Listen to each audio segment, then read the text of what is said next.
We are set for football this afternoon as the Miami Hurricanes, who arrive here looking to extend a 5-game winning streak that has carried them to 7-1 and remain in contention for what would be their 5th national championship, take on the decidedly underdog Pittsburgh Panthers. The fine return team, number 7 to the left of your screen, and Jamie German, the sophomore wide receiver, along with Al Shipman, who can really scoot. Where's number 32? There he is. Set the field. This kickoff from Todd Barton of Pittsburgh. David Merrick is the placement specialist. We'll see him today. And Barton handles the kickoff, George. Pitt on the road. They have yet to win a road game. A little chop kick. And a fair catch called for and made. Miami will get the football. And excellent field position as the fair catch is made by Marlon Barnes. And Frank Costa, of course, at the helm today after directing Miami to the win over Syracuse a week ago. James Stewart coming off the big game. Chris T. Jones along with German, the top 2 targets there. And the front line considered to be one of the finest that Miami has ever produced. And Lemelski, who is playing on a bum ankle, and Robert Woodis today gets the start, his very first collegiate starting assignment. Ricky Perry, normally the strong side tackle, is out with an ankle problem. First snap of the afternoon for Miami from its 42. Play action. Costa. Where's that ground game? He's going upstairs for German, and it's batted away, incomplete. Denoris Mosley, a fine cornerback, wasn't fooled on the play action, and he was right with German. Had a little bump and run there where they ran into each other, but Mosley did a good job of regaining his balance and playing the ball in the air. Good execution by the DB there. You're surprised, Matt, that would be the call after all this talk of a ground game? Yeah, let's go back and take a good look at that. As you see, Mosley just swatting it away as Jamie German went up for the reception, but Miami wants to throw the football and then they want to be able to run it. They got to get balance back into the attack. On second down, Costa again, a second time, and he overshoots his tight end, and it's picked off. It is. Pitt has the football. It is Mosley with the interception.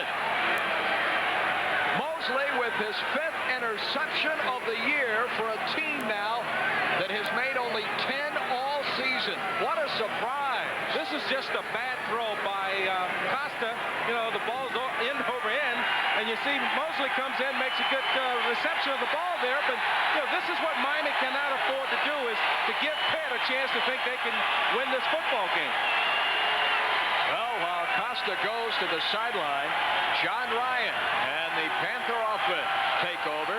Like Miami, they start close to their own 42-yard line, and it is West showing us his stuff, a yard shy of midfield. James Burgess, fine linebacker who made a dozen stops last week against Syracuse, makes the first tackle here. Nice hole on the left side as well, Matt, for West. Yeah, good blocking by the left side at the point of attack to get West into the secondary. Pitt with 3 receivers set in the pattern, out of the eye after the gain of 8, second and a pair facing the Panthers. And here is West, first down and more. Across midfield inside the 45. He's down to the 41-yard line. So it is Pitt effective offensively as John Ryan, in only his 3rd starting assignment of the year and coming off a 4-touchdown performance and a win over Temple, directs the assault today for the Panthers. Their running back core, Del Seagraves, their tight end, a former defensive lineman, and the offensive line anchored on the left side by Reuben Brown, number 78, one of the best linemen in the college game. He's in the top 3, or expected to go in the top 3 in the draft for offensive lineman, and you're seeing why here today. 3rd snap and a first down for the Panthers. Why not West again? This time it's a little tougher off the left side, and still the Panthers managed to grind it down to the 38 and gain a pair. Okay, a look at one of the best defensive clubs ever for Miami. Lang, Sapp, who may be the best football player in America, bar none. Riley, who doesn't get a lot of attention, but he can really play. Along with Holmes, there's Burgess, Ray Lewis, and Francis, Jones, Richardson, the Big East Player of the Week, Pearson, and Wilson playing for that man, Greg McMacken, the defensive coordinator of the game. Second down. Ryan may be calling this play at the line of scrimmage. Miami shows blitz. Do they bring 5? Yes, they do. Quick hitch out to the flat. That is caught to the 30-yard line. And down he goes. Billy Davis, the top target for the Panthers this year. The senior makes his first catch of the day. The second first down of the afternoon, the first reception of the afternoon. Just a basic screen pass out to West and giving him a chance to run with the football. And, Malcolm Pearson need to come down with that tackle to keep him from getting the first down. You have to be impressed so far with this Pitt offense. They move the ball 25 yards flawlessly thus far. Pitt has not beaten Miami in the last 5 meetings between these two clubs. First down inside the 30-yard line. Ryan to West. And West with those legs churning drives the ball inside the 25. The Miami coaching staff was impressed with his brute strength. He showed it there against that Miami front wall. Twan Russell, the linebacker, on the stop for the Canes. The Pitt offensive line is just doing a good job of coming off the ball, moving that Miami's defensive line back off the ball. And, that's why they're able to gain 4 and 5 yards of crack. In his 27th season as a head coach, Johnny Majors in his second go-round with the Panthers, hunting what would be a monumental upset. West stacked up right at the line of scrimmage. Warren Sapp, Kenny Holmes, a couple of pretty good linemen there. Holmes, the left end, at 240, and there you see Sapp, the All-American. Let's take another look at this play. As you see Warren Sapp over the center's nose, as he comes around, does a good job fighting off the double team and coming up with the tackle there. Now, that's why Warren Sapp is rated as the best defensive lineman in college football today. His ability to split the double team. 3rd and 5, full house set. Straight ahead West. West to the 20 and no more. That leaves him about 1.5 yards shy of the first down. Ray Lewis, the inside linebacker, one of a number of orange jerseys, hit on the stop. And so the field goal unit will come on and try and cap this opening drive that all began off of Frank Costa interception when he was picked off at the Pitt 41 by DeNorris Mosley. Now, David Merrick is an outstanding field goal kicker. This will be a 37-yard try, and he's hit 8 of 11 this year inside 40 yards. Out of Ryan's hold with the senior to kick it from 37. It's away with distance, and he drills it. So this score will be a surprise early as it's announced coast to coast. Underman Pittsburgh draws first blood and leads the Canes 3-0. More after this from Coors Light, the Silver Bullet.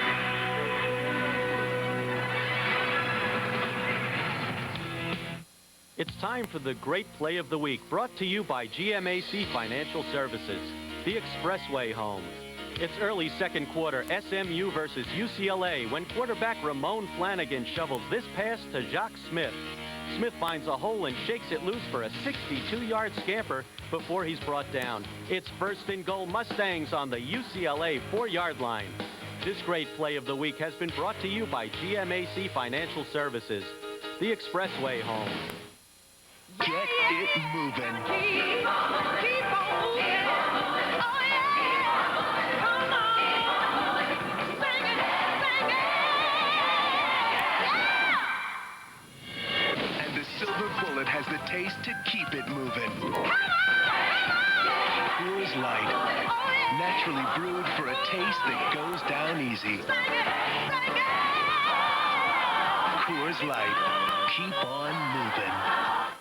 The Miami Hurricanes. Nobody plays better than they do. And nobody covers the Canes better than CaneSport. 21 times a year, CaneSport takes you inside the locker room and inside the coaches' minds for the most comprehensive coverage anywhere. Each issue brings you complete game analysis, exciting action photos, and more. To order CaneSport, call 1-800-635-CANE or by mail, send $31.95 to CaneSport, Miami, Florida. CaneSport. Don't miss an issue. Order now.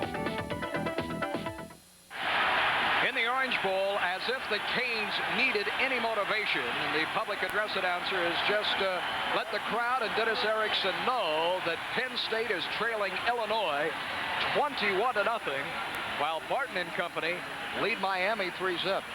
Well, we talked about it earlier. Miami has the opportunity to control their own destiny, and Penn State and Illinois are doing what's necessary to put Miami in the catbird seat. So, Miami's got to take care at home first. They came out, didn't move the football, 2 and out with the interception, and Pitt was able to march down the field, running the ball inside the tackles, which is unheard of against this University of Miami football team. And I am surprised that, as you mentioned, Miami came out throwing the football, and they committed the turnover. Here is Barton to kick off for the second time in less than 5 minutes. The first time he chopped at it.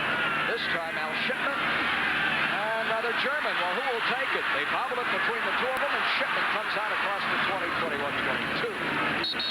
Not necessarily sharp, but Miami owns the football. All off the interception by Mosley, who is a Florida native from Pahokee. Well, he comes home to his native state, makes the big play, and the Panthers able to convert a 37-yard field goal. Paul, Pahokee has a history of sending great football players up to the University of Pitt with Ricky Jackson. It's now playing for the San Francisco 49ers.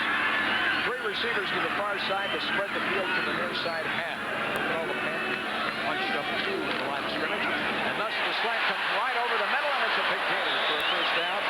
Out to the 33-yard line on the receiving end, Jonathan Harris. Nobody stood over him. Now he was wide open at the snap of the football, and Costa has his first completion of the day to the senior from Houston. Let's go back and look at it. I think this is just a planned play that if no one covers, you just pop it to the slot guy and let him run with it. And, I expect to see Miami do that often today if Pitt does not cover that slot guy. German and Jones, 7 and 6 for Jones in the slot to the near side. On first down after the gain of 13. Toss sweep Stewart looking for daylight. Not much there, and he's stacked up after picking up a yard and a half. Pretty good pursuit of the football by all the white jerseys from Pittsburgh. Gerald Simpson, an outside linebacker, is the first one there. Tom Barnes is a fine right end, about 15 sacks on the year. He rushes the passer effectively. And rather than John McCray today, Tom Tomilty comes back from injury and takes McCray's position. And yes, Anthony Dorsett is the 21-year-old son of the former Heisman Trophy winning and NFL Hall of Fame running back, graced the Pitt campus 16 years ago. The screen set up to Stewart nicely. Across the 45 at midfield, first down Canes into Pitt territory. That's just a beautiful job by James Stewart of picking up his blocking, picking his way down the field, and coming up with a first down. Big guy with good hands, has great running ability where sometime he'll run over you, sometime he'll run around you. Good execution by the Hurricanes. Let's take another look at it. As you see, Frank just a little screen out there. He does a good job of looking the ball in his hand, and then watch him read his block. He almost loses his balance, but cuts back inside, picking up blocking. And when you got a big guy can do that, it makes you a very potent running attack. Another first down, and here's Costa in the pocket, right over the middle of the field, and this one's Connie Tellison. Tough 8 to the 40-yard line. Curtis McGee, the strong safety, makes the stop on the senior, who a year ago had his career best day against Pittsburgh. 4 receptions for 75 yards. Well, A.C. Tellison is another receiver, the veteran of the wars, because last year he was a starter. This year he's had the split time, and he's starting to come on strong the last 3 ball games. Miami going with 2 tight ends at the moment. Chris T. Jones to the top of your screen. That's German at the bottom of the picture. Stewart, running back, takes the handoff and did not earn the first down. Just stood up at the 40-yard line. John McCray in there now for Tomilty. A guy who made 17 starts. There's 17 stops against West Virginia, the linebacker. Here with a solid tackle now. Yeah, here you see Stewart going up in the hole, but right there, you've got him at the point of attack where he makes a good hit and stops him in his tracks. And, the gang tackle that we talked about earlier, you see coming to bear because the Panthers are getting people around the football. Costa in this possession is 3 for 3 for 36 yards. We'll keep it on the ground. Needed about about 2 yards? Yeah, they will. And Stewart earns the first down. First down, Canes trailing 3-0. Let's check in with Joe on the field. Stopped by McKee. Canes 3 yards. Paul, the one thing they were concerned about before the game was, would this team be ready to play? University of Miami's come out a little flat, but knowing that Penn State's down 21-0 has got them juiced up now. Back to you. At the 36. All right, Joe, thanks. Fresh set of downs for Miami.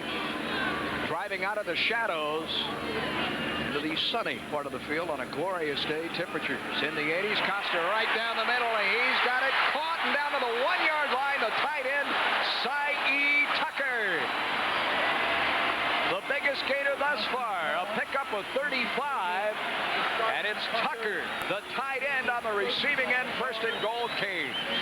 Look, play action fake here. This is what happened when you got the big back like James Stewart, and you see Cy come wide open down the middle of the field.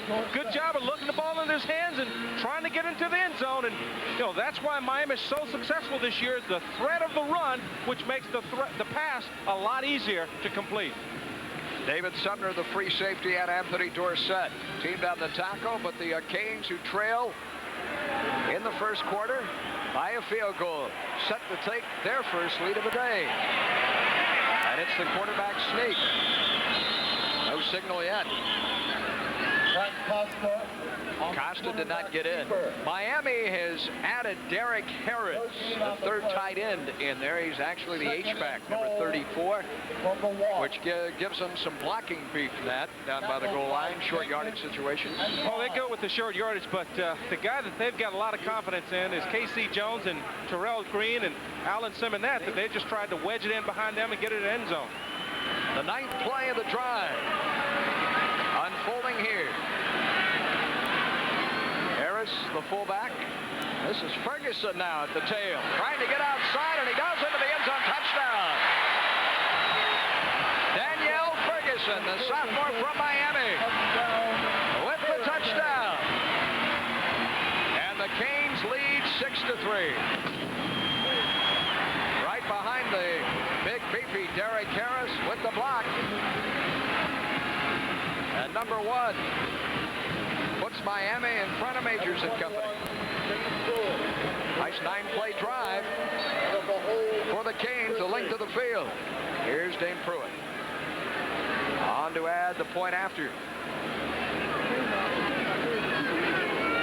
And the kick is good. It's 7-3. More after this from Coors Light, the Silver Bullet. Reach for Coors Light and keep on moving. And Pittsburgh 3. Ladies and gentlemen, The top NCAA programs gather for the match of the year. It's all or nothing as the best try to make it to the big show. The Women's NCAA Division I semifinals. Friday on Sunshine Network. Look for the sign of better health care. Look to South Miami Health System for everything from cardiology to maternity services, helping children grow and holding down health care costs. You can see the sign of better health care in our people, in our technology, and in our hospitals, like South Miami and Homestead, and soon in our healthcare services from South Dade to the Upper Keys. We're South Miami Health System, your sign of better health care. I work on cars for a living, so I know top-notch parts when I see them. And so does my Prado Pro. When it rains, clear your way with high-quality, dependable Anco wiper blades. No blade cleans better. Anco wiper blades and refills available at Papco Auto Stores. These top-notch products and more, all at one low Prado price.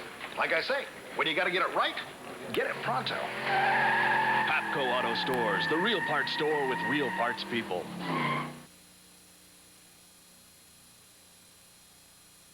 Today's top stars, the league's key matchups, plays of the week, plus a trip down memory lane.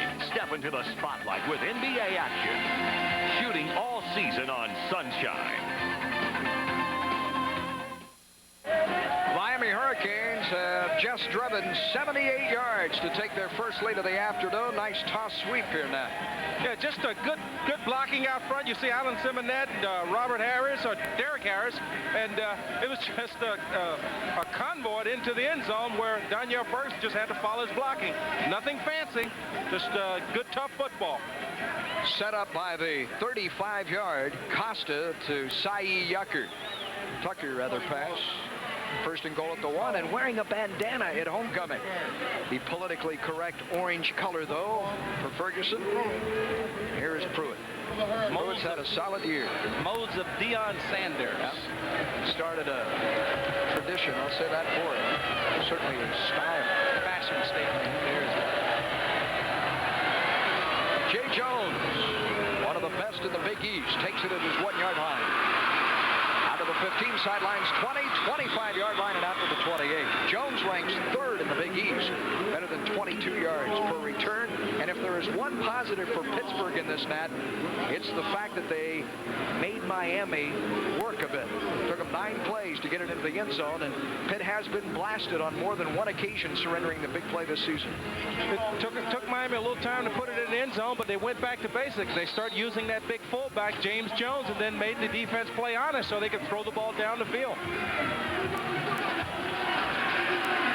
With 60 wins in his Hurricane tenure, hunting 61 today, Dennis Erickson watches West carry it up to the 30-yard line. That first step by Billy West, the sophomore from Smithfield, Ohio, is so explosive. You know, their running backs average better than 5 yards a carry. He's close to 6 is West.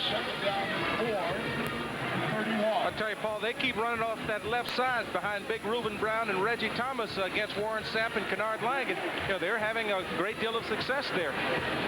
Their offense ranks in the top 30 statistically in college football. It's the defense that has caused Pitt problems. The offense can play. Ryan turns, it's West again. West with a first down. He was hit shy of it, managed to fight through the tackle, entered the first. Burgess had him shy of the first down, and yet West picks up the first down. There you see good isolation there with Lewis being picked up by the fullback, and West just doing a good job of lowering his shoulders and getting the extra yardage. So West, who came into this game with 1,010 yards to his credit, is off and running on a big day. 4 times this year, he has rushed for better than 100 yards. On first down, trailing in the first quarter, 7-3. Ryan will give it to West, and he's knocked down in the backfield. Burgess on the blitz. Takes him down for a loss of close to 3. There's Warren Sapp as well. And Lewis, good penetration this time by that Cane defense. Well, they tried to run a little isolation draw, and they had Burgess coming on the blitz. Good call by Greg McMacken, the defensive coordinator. You see C.J. Richardson, fine free safety. Carlos Jones has left the game. Defensive back, they've added a lineman in Dwayne Johnson, number 94. On 2nd and 12, West starts left, cuts back right. And he's back to the original line of scrimmage, and it'll be 3rd and about 10. And a situation here where Miami can gamble a bit and come after Ryan. Ryan's been quite a find over the last few weeks for Johnny Major. Sean Fitzgerald opened the year at quarterback, and John Ryan, number 14, came back. Retook the starting job and threw for 433 yards against West Virginia and 4 touchdowns. Nat, to show that that was no fluke. Last week, threw for 4 TDs once again. He's put together 2 excellent games. Well, I think he's got a good defense to go up against today, and we'll find out if those numbers are real because, you know, against this Hurricane football team, there's not a team you throw the ball well. Miami set on that draw and runs west, east and west, right into the boundary, and on 4th down, Pitt will have to surrender the football to the Canes and punt it out of there. Well, here you see a draw once again. Pitt showing their respect for this Miami defense, pass defense, that they didn't want to take a chance of putting it in the air.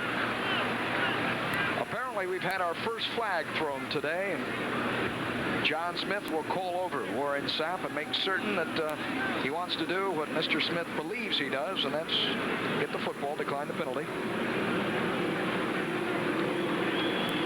Illegal use of hands will be declined, and it's 4th down. Well, Major's bunch has played rather flawlessly thus far. Oh, Johnny, how's it going? There's Jamie German. Nate Cochran is a fine kicker. Ranks 3rd in the Big East, averaging better than 43 yards per effort. In fact, Pitt is 3rd in net punting. He hangs it pretty high. He'll get it away. Nice punt. Over German's head, it bounds at the 5, heads toward the end zone, and will be down for a touchback. Cochran kicking at the length of the field, a 61-yard effort. More after this from Coors Light, the Silver Bullet. Reach for Coors Light and keep on moving.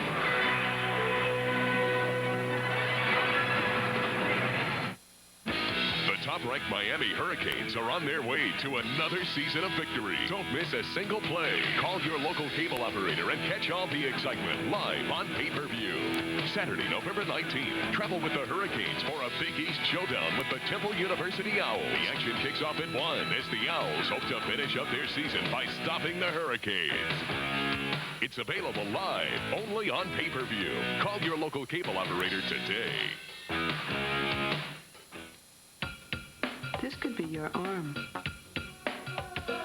This could be your back.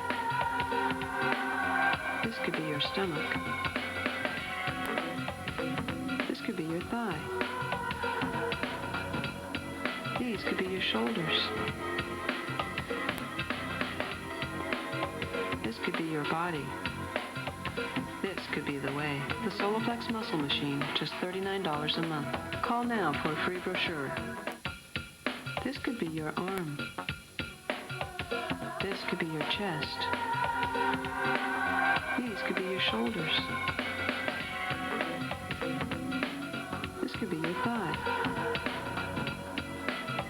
This could be your stomach. This could be your back. This could be your body. This could be the way. The Soloflex Muscle Machine, just $39 a month. Call now for a free brochure. Danielle Ferguson with a 1-yard touchdown shot and a 37-yard field goal by Pitt's David Merritt. Hours scoring through better than 13 minutes of play here in the first quarter. Miami taking over for the 2nd time, or rather the 3rd time. And this game begins at its 20-yard line. And here's Costa to go up top. Going to the boundary, and it is caught. Keeping his feet in bounds, Christy Jones. Good job of footwork up at the 39-yard line. A gain of 19 by number 85. Boundary route. You saw the experience of the senior, Christy Jones. As we take another look at it, you'll watch him do an excellent job. For all you young receivers out there, watch him make sure that he gets one of the feet down, because in college football, you only got to have one in. But he does a good job of dragging his feet, trying to get both of them in for the reception. On 1st down, here's Stewart. No gain there. Driven back with a flag down. Stewart's yardage last week came primarily in the 2nd half at Syracuse. Of his 100 yards, 69 came in the final 2 quarters. The day early, Stewart, 4 carries, all of 6 yards. So Pitt has him in the crosshairs thus far. John Smith and his crew. Looking things over, Tom Tumulty, the Pitt captain.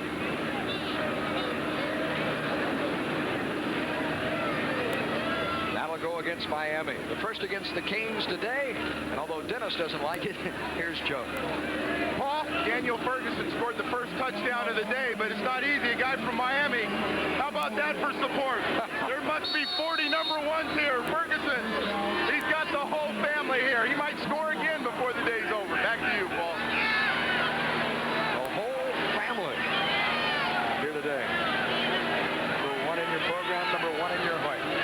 After the big march off, Miami now push back inside its 30. Costa on the draw. Stewart for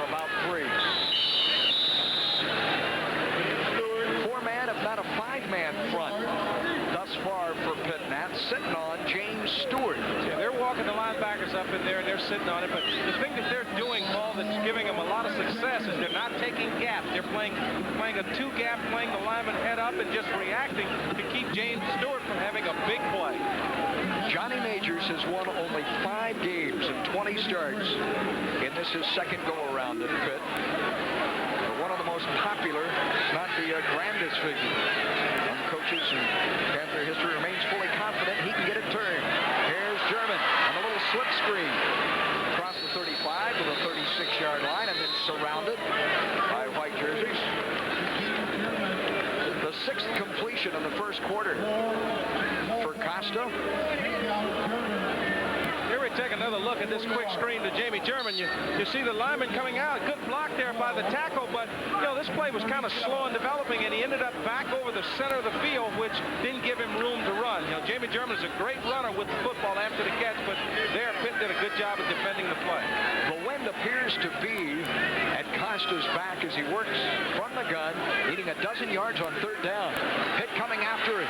They can't get to him. He gets it away, and it's a first down in Panther territory. What a completion. Chris T. Jones in front of Dorsett. First down, Hurricane. Frank Costa showed a lot of poise there. There was a lot of pressure around him. As we go back and maybe we got to look at it, you see him step up, slide up in the pocket, slide stop to his left, keeping his eyes downfield, and hits Chris T. Jones for the first down. Good poise by the senior quarterback, Frank Costa. That took some heart, didn't it?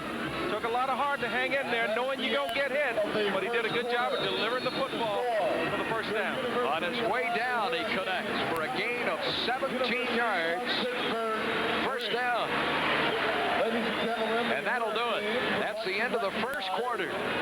Miami owns the football and the first period lead as we head to the second stanza in a 7-3 game in Miami. It's been said Jeep Cherokee Sport owners have a unique way of looking at things.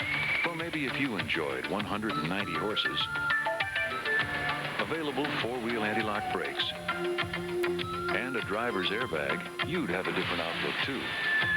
Or perhaps it's just the values they got on the classic Jeep Cherokee Sport. Get into one today and change your whole perspective. See your Florida Jeep and Eagle dealer. It's spin time again, and Don Shula's ready to take Miami into the highlight zone. So get ready, because Sunshine Network's going to take you along for the ride. Hello, I'm Jay Randolph. Join Kerry Ross next Monday. Troy Vincent and James Saxon will be here to take your phone calls. All the best plays from the huddle to the hit. The game within the game. Brought to you live each week. The Miami Dolphins Monday Night Magazine, 7 p.m. on Sunshine. Miami Hurricane basketball. We've got your game. The best in college basketball comes to Miami Arena as the Hurricanes host exciting Big East Conference action. See the Canes as they host the 6 Big East teams that played in the NCAA tournament. Georgetown, Syracuse, Connecticut, Seton Hall, Providence, and Boston College. Your Miami basketball season ticket also includes the Orange Bowl Basketball Classic versus the Runnin' Rebels of UNLV. For Miami basketball season tickets, call 1-800-GO-CANES. Hungry for some sports this November? Well, gobble up some NBA action with the Orlando Magic and Miami Heat as they fill up the nets. Then, feast your eyes on women's action as they dish it out with the women's NIT. Ready for dessert? Well, spoon down some Hurricane action as they eat up opponents on the gridiron and the hard courts. Still hungry? We'll pile up a plate of sports this November on Sunshine. This is Prime's World. We play all day, every day.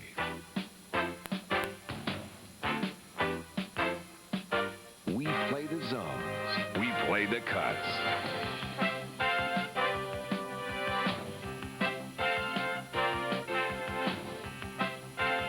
After this message, Prime plays on.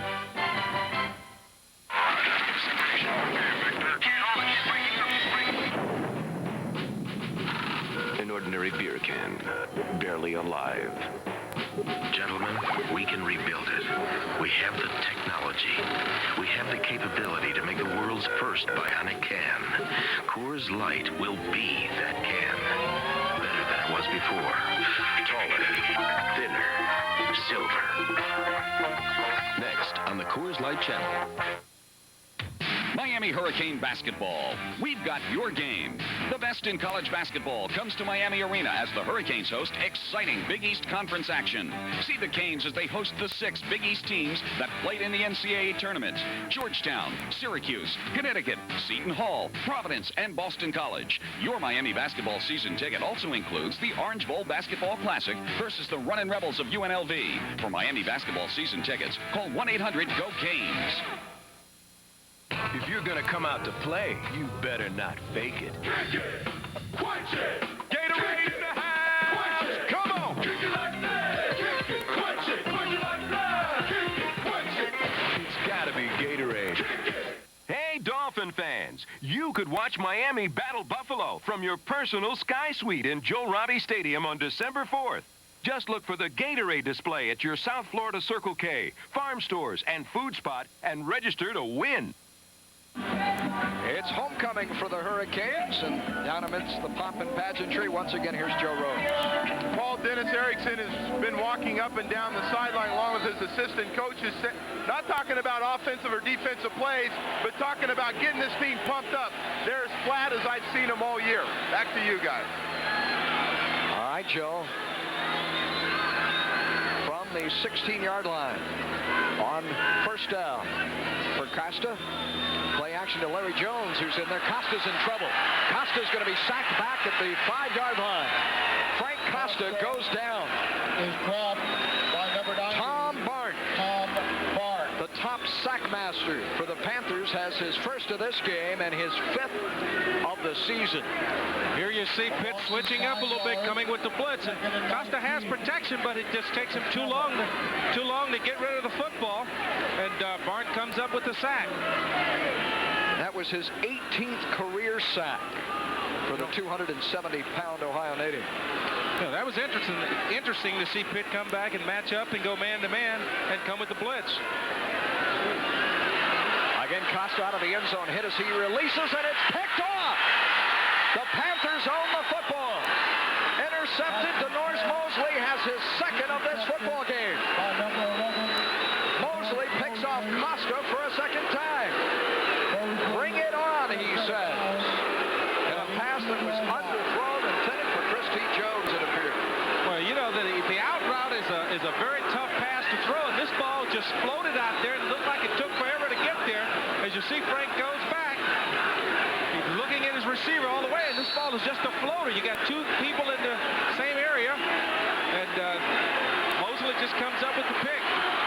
Credit Matt Hoslick here with the hit on Costa. He didn't get any zip on it. It was Yatil Green, the intended target. Frank's having a tough day. The Panthers with a huge break here. John Ryan is back at quarterback, and West lines the football to the 15-yard line. West has been a workhorse. Kennard Lang on the stop, and there is our hero. Lord Morse coming up with his 2nd interception, and you know, both of his interceptions have been good plays on his part, but really errant throws by Frank Costa. 2 yards. A cousin of Rodney Peete, the former Southern Cal and Detroit Lions quarterback, and as we mentioned, he's a Floridian from Pahokee High School. 6 interceptions on the season now. 2 have come this afternoon in a game he won't soon forget. And look at this formation. Look at the formation by Pitt. Their offensive line, that's legal, set to the right side. Ryan throws, and it is caught inside the 10 at the 9-yard line. A little trickery by the Pitt Panthers. Darren Dombrowski on the trick play makes the catch.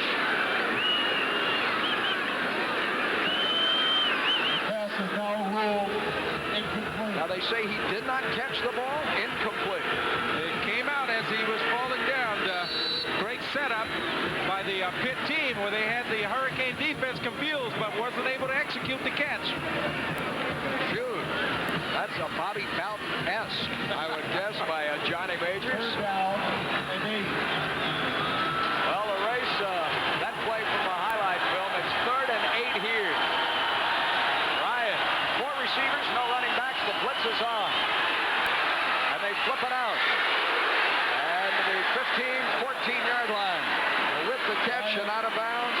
Gels. Earl Little, the free safety, pushed him to the sideline. Earl Little. See Gels wearing Rohan Marley's name on the side of his, or Ashley rather, I thought it said Marley. 4th down and 7. Actually on the helmet. Here we see Greg McMacken comes with the blitz, you know, to make it happen early, and Earl Little comes up, makes a good hit, pushes him out of bounds. Good defense by the Hurricanes. Merrick has nailed a 37-yarder today. Here comes a 32-yard try by the left footer. Out of Orion's hold. Darren Dombrowski to snap it. He does, and there's the kick. And the kick is good. So Pitt has scored twice. Both times coming off of turnovers. They're hanging with the Canes in what has to be a surprise in the Orange Bowl.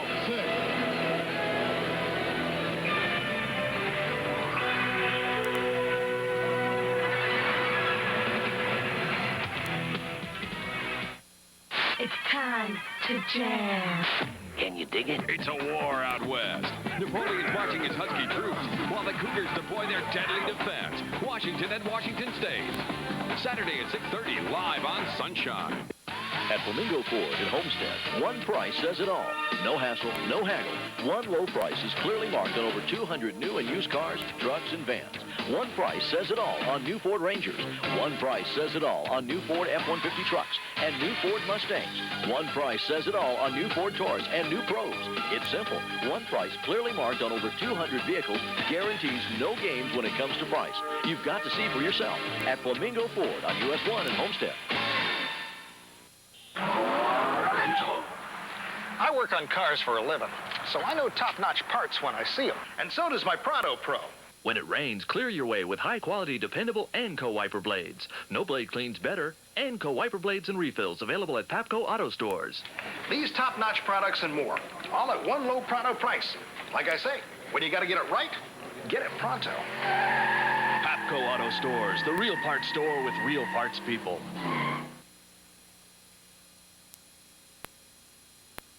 Good money just to horse around. So get the inside track on the latest results in racing. Tropical at Calder Racing Report. Race days at 6:30 on Sunshine. This is Prime's World. We play all day, every day.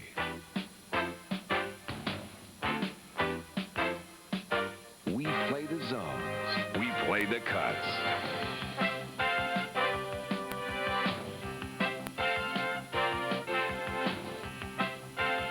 After this message, Prime plays on.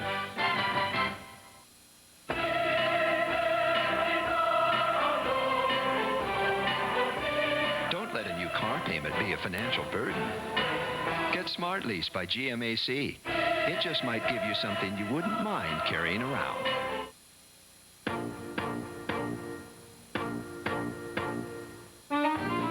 Don't let a new car payment get you all wound up. Get Smart Lease by GMAC. It can put a new spin on affordability. The top-ranked Miami Hurricanes are on their way to another season of victory. Don't miss a single play. Call your local cable operator and catch all the excitement live on pay-per-view. Saturday, November 19th, travel with the Hurricanes for a Big East showdown with the Temple University Owls. The action kicks off at 1 as the Owls hope to finish up their season by stopping the Hurricanes. It's available live only on pay-per-view. Call your local cable operator today. Get it moving.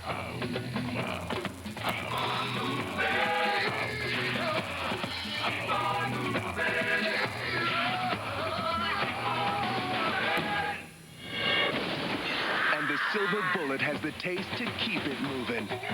Coors Light. Naturally brewed for a taste that goes down easy. Coors Light. Keep on moving. Storm clouds gathering in South Florida. This will raise a few eyebrows. Pitt is hanging tough with Miami as Johnny Major's defensive game plan has been quite effective.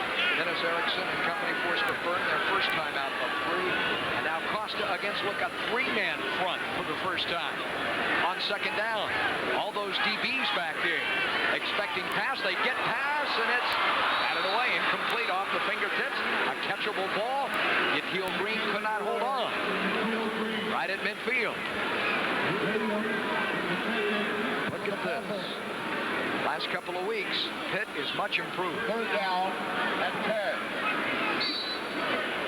Pitt did a great job of disguising the coverage there. They came with a three-man line, and once again, Frank threw right into coverage. So we're very lucky that we didn't come up with another interception there. That is the Miami Hurricanes, friends, with, yes, 7 yards rushing. 3rd and 10.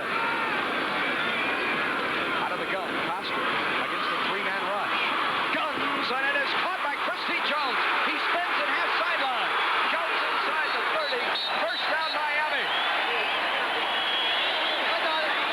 A rifle on Costa, who drills Jones, and it's a gain of 28 for the Hurricanes.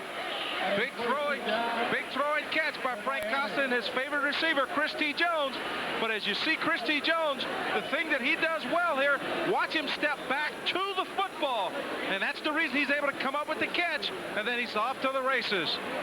Good job of catching the football and running with it by Christy Jones. Anthony Dorsett, though.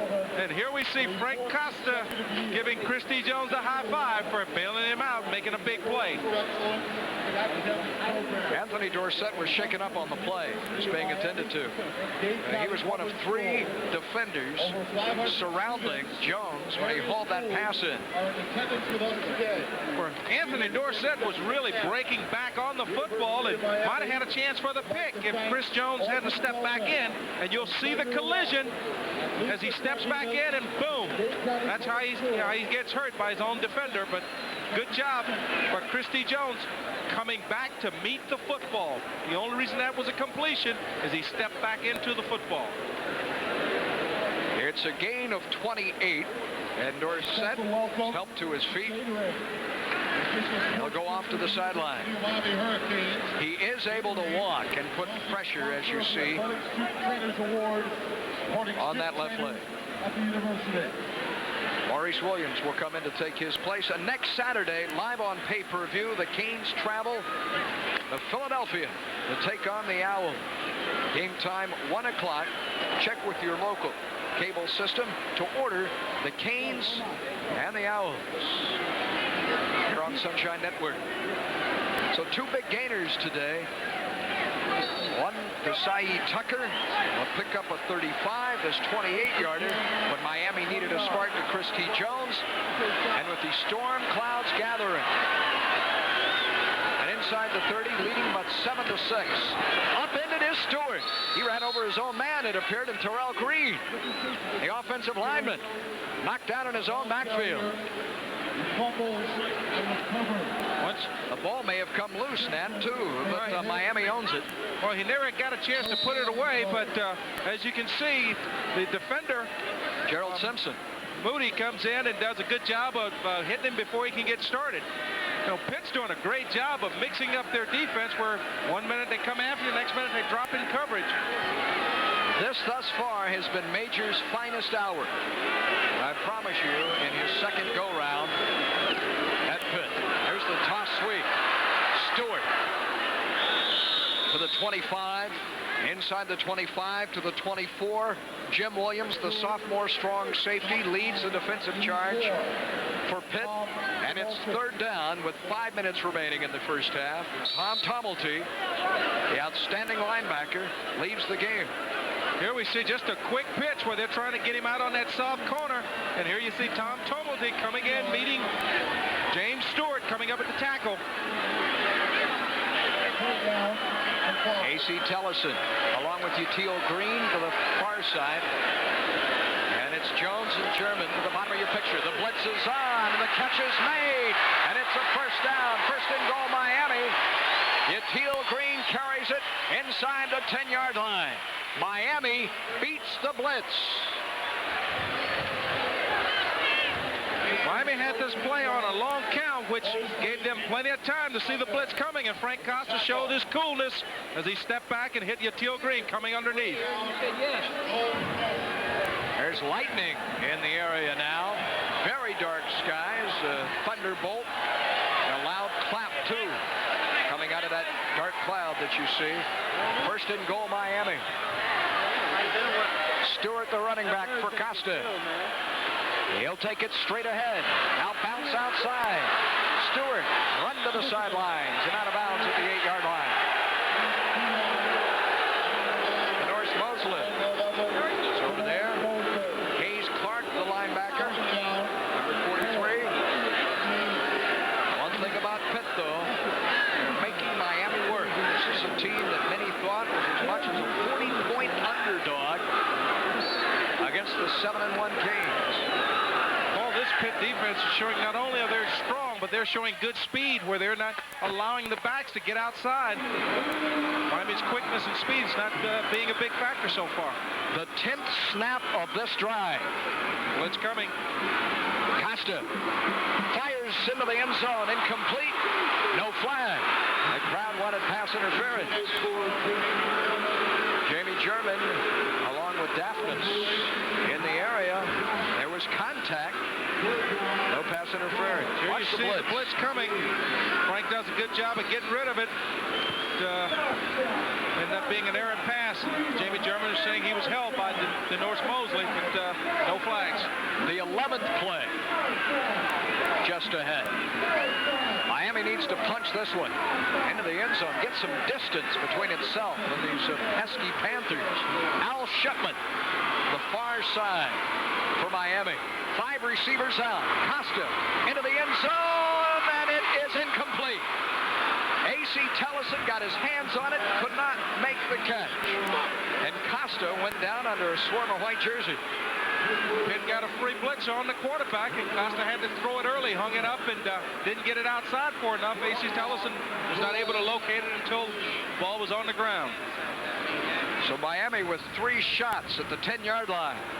Here we see another shot as the free blitzer come. You see Costa throwing it early, but is not able to get it all the way outside. Dane Pruitt on to attempt a 25-yard field goal. And the kick is good. Miami able to extend its lead to 10-6 as Pruitt connects to end a 12-play drive. Took Miami a long time, but Pruitt caps the prolonged march. Good long march by the University of Miami, but they still weren't able to get it in there, Paul. And, you know, Pitt have to go into halftime feeling pretty good about themselves. They're only down 10-6 in a game where they were expected to be down by 40 at half. So, you know, the ball game as it's slated right now, you have to give Pitt a lot of credit because with a touchdown, they can still win this football game. And the wind really begins to gust out on the field. There's a nasty storm, the open end of the Orange Bowl, blowing in off the ocean, right where you see those high rises to the right of your screen.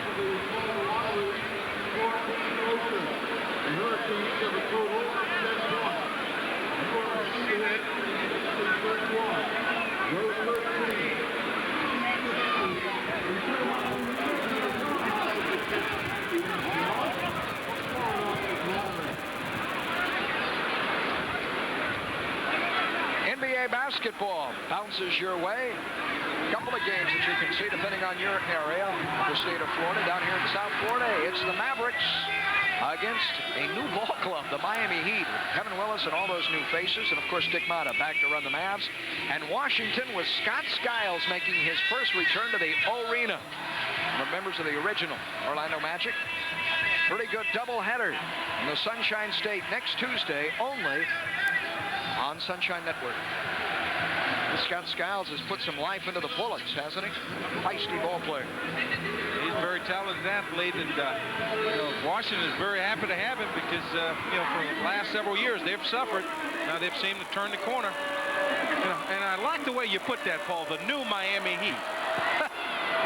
Boy, in the blink of an eye, it changed everybody. Here comes Jay Jones. Look out! Big hit at the 16-yard line. Jones able to hold on to the football, but Kevin Brinkworth, the linebacker that you see there, a big-time lick. 41-14, And Ryan today, knocked out earlier in this game, returns to try and kill off the final 3.5 minutes of the first half. And the crowd here, better than 50,000, imploring the Canes to get the football back.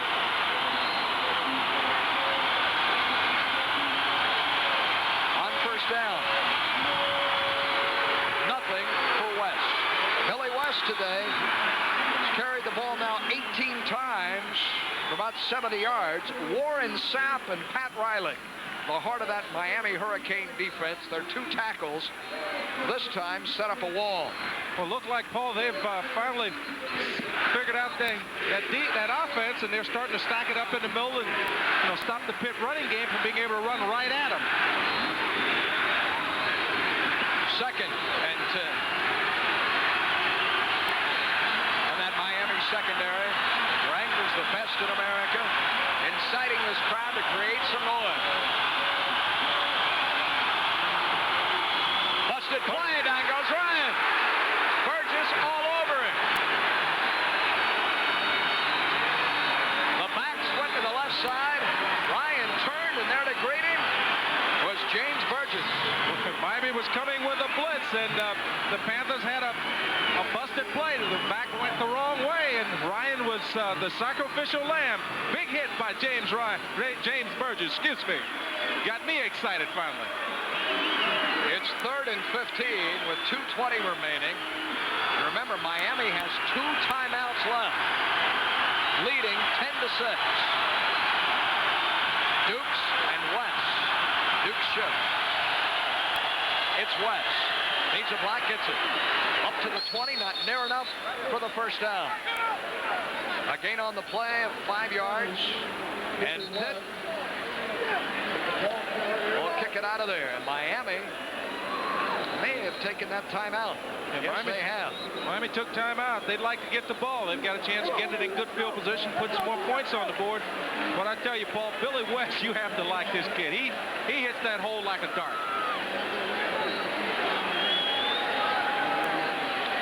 When this day began, Miami was on top of the Big East standings. In fact, in 3 years in this conference, they have lost but 1 game. That came a year ago to West Virginia.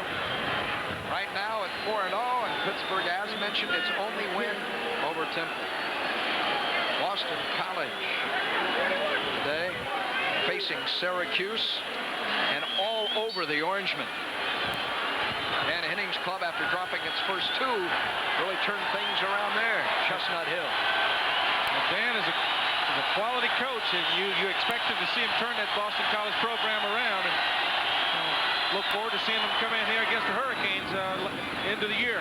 Cochran to German. He starts right, comes back to the left side. Now across the 40. A 40-yard kick, a clutch kick off the foot of Cochran. Miami with 1:45 remaining, and that 4-yard return by German. Like a dervish whirling around. I tell you. We'll start it at 42.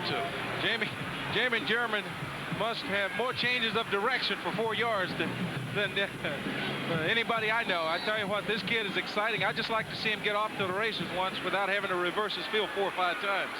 Now, Frank Costa has suffered 2 interceptions in the first half. And now he'll be throwing here in this situation. 1 timeout in his pocket. Instead, he keeps it on the ground. Al Shipman. Al Shipman with speed to the outside. 40, 35, 30 and out of bounds. That's the secret weapon there, Paul.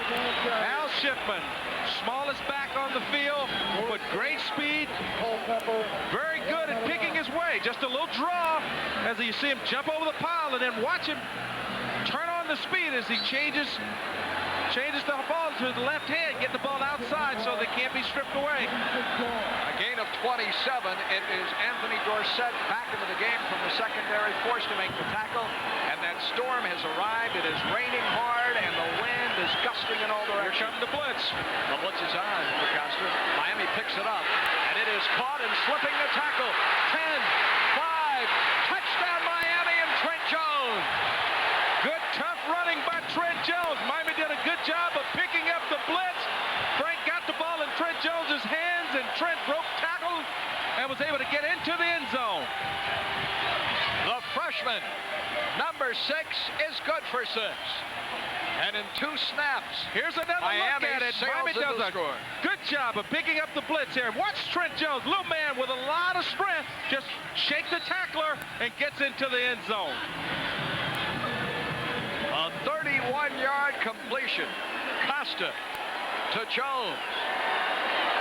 The rain blowing in sheets as Pruitt definitely adds the extra point. It's kind of fitting that as the rains come, the Hurricanes erupt. The man full of symbolism and poetry. 17-6. There's another look at Trent Jones. His second receiving touchdown this season for the freshman. And he gets a big hug from Ray Lewis. Here's another look at Trent Jones as he comes across the field. Now watch the strength as he keeps his legs churning and he goes into the end zone, showing that speed. Miami speed. Thad Culpepper, number 24, had him wrapped up, and Jones slippery, wind wet, able to get out of there. Weather only Sebastian could enjoy. Made a fit night out for man nor beast, and Johnny's having to bundle up.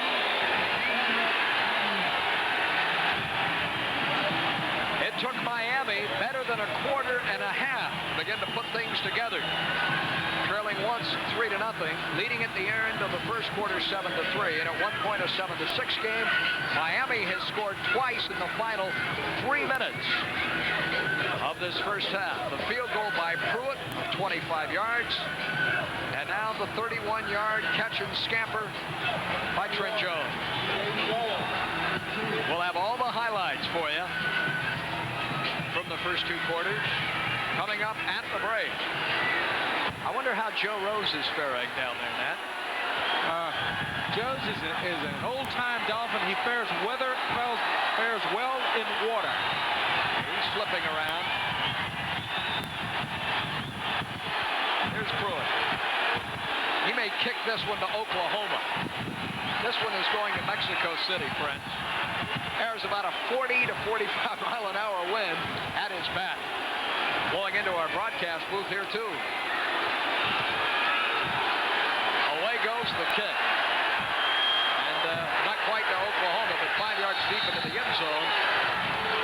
Pitt will have to begin 1st and 10 at its 20-yard line.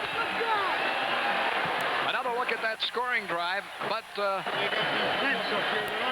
yes, 2 plays. The run by Al Shipman and the Trent Jones TD reception.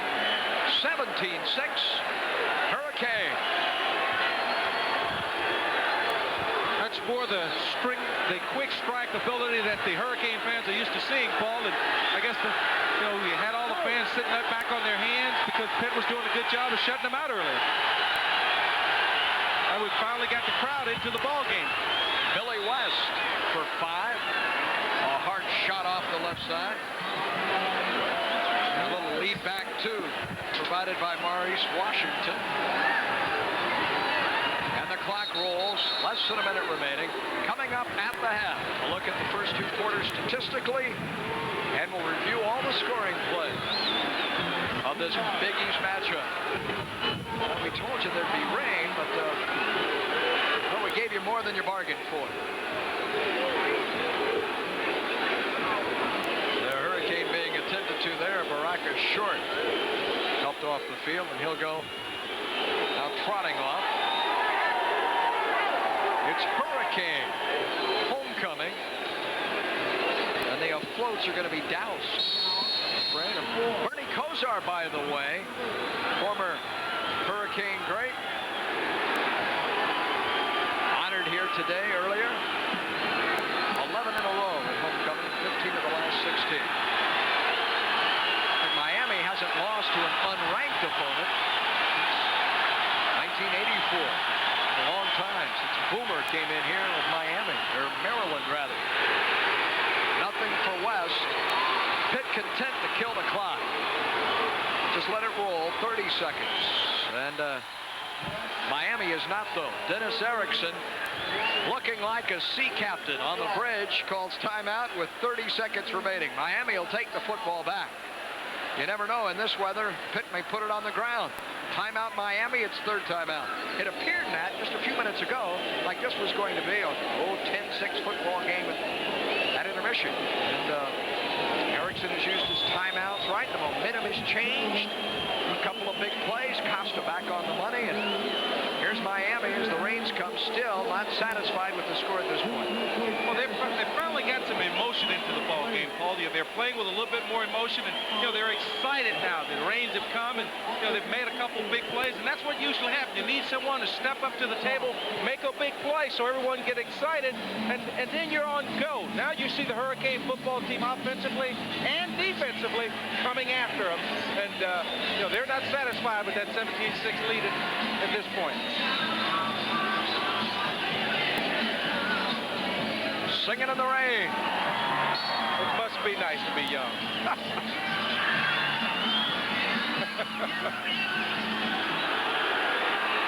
31 ticks of the clock remaining, third down and 3. Now Miami cannot stop the clock again, but hoping that they can cause the turnover.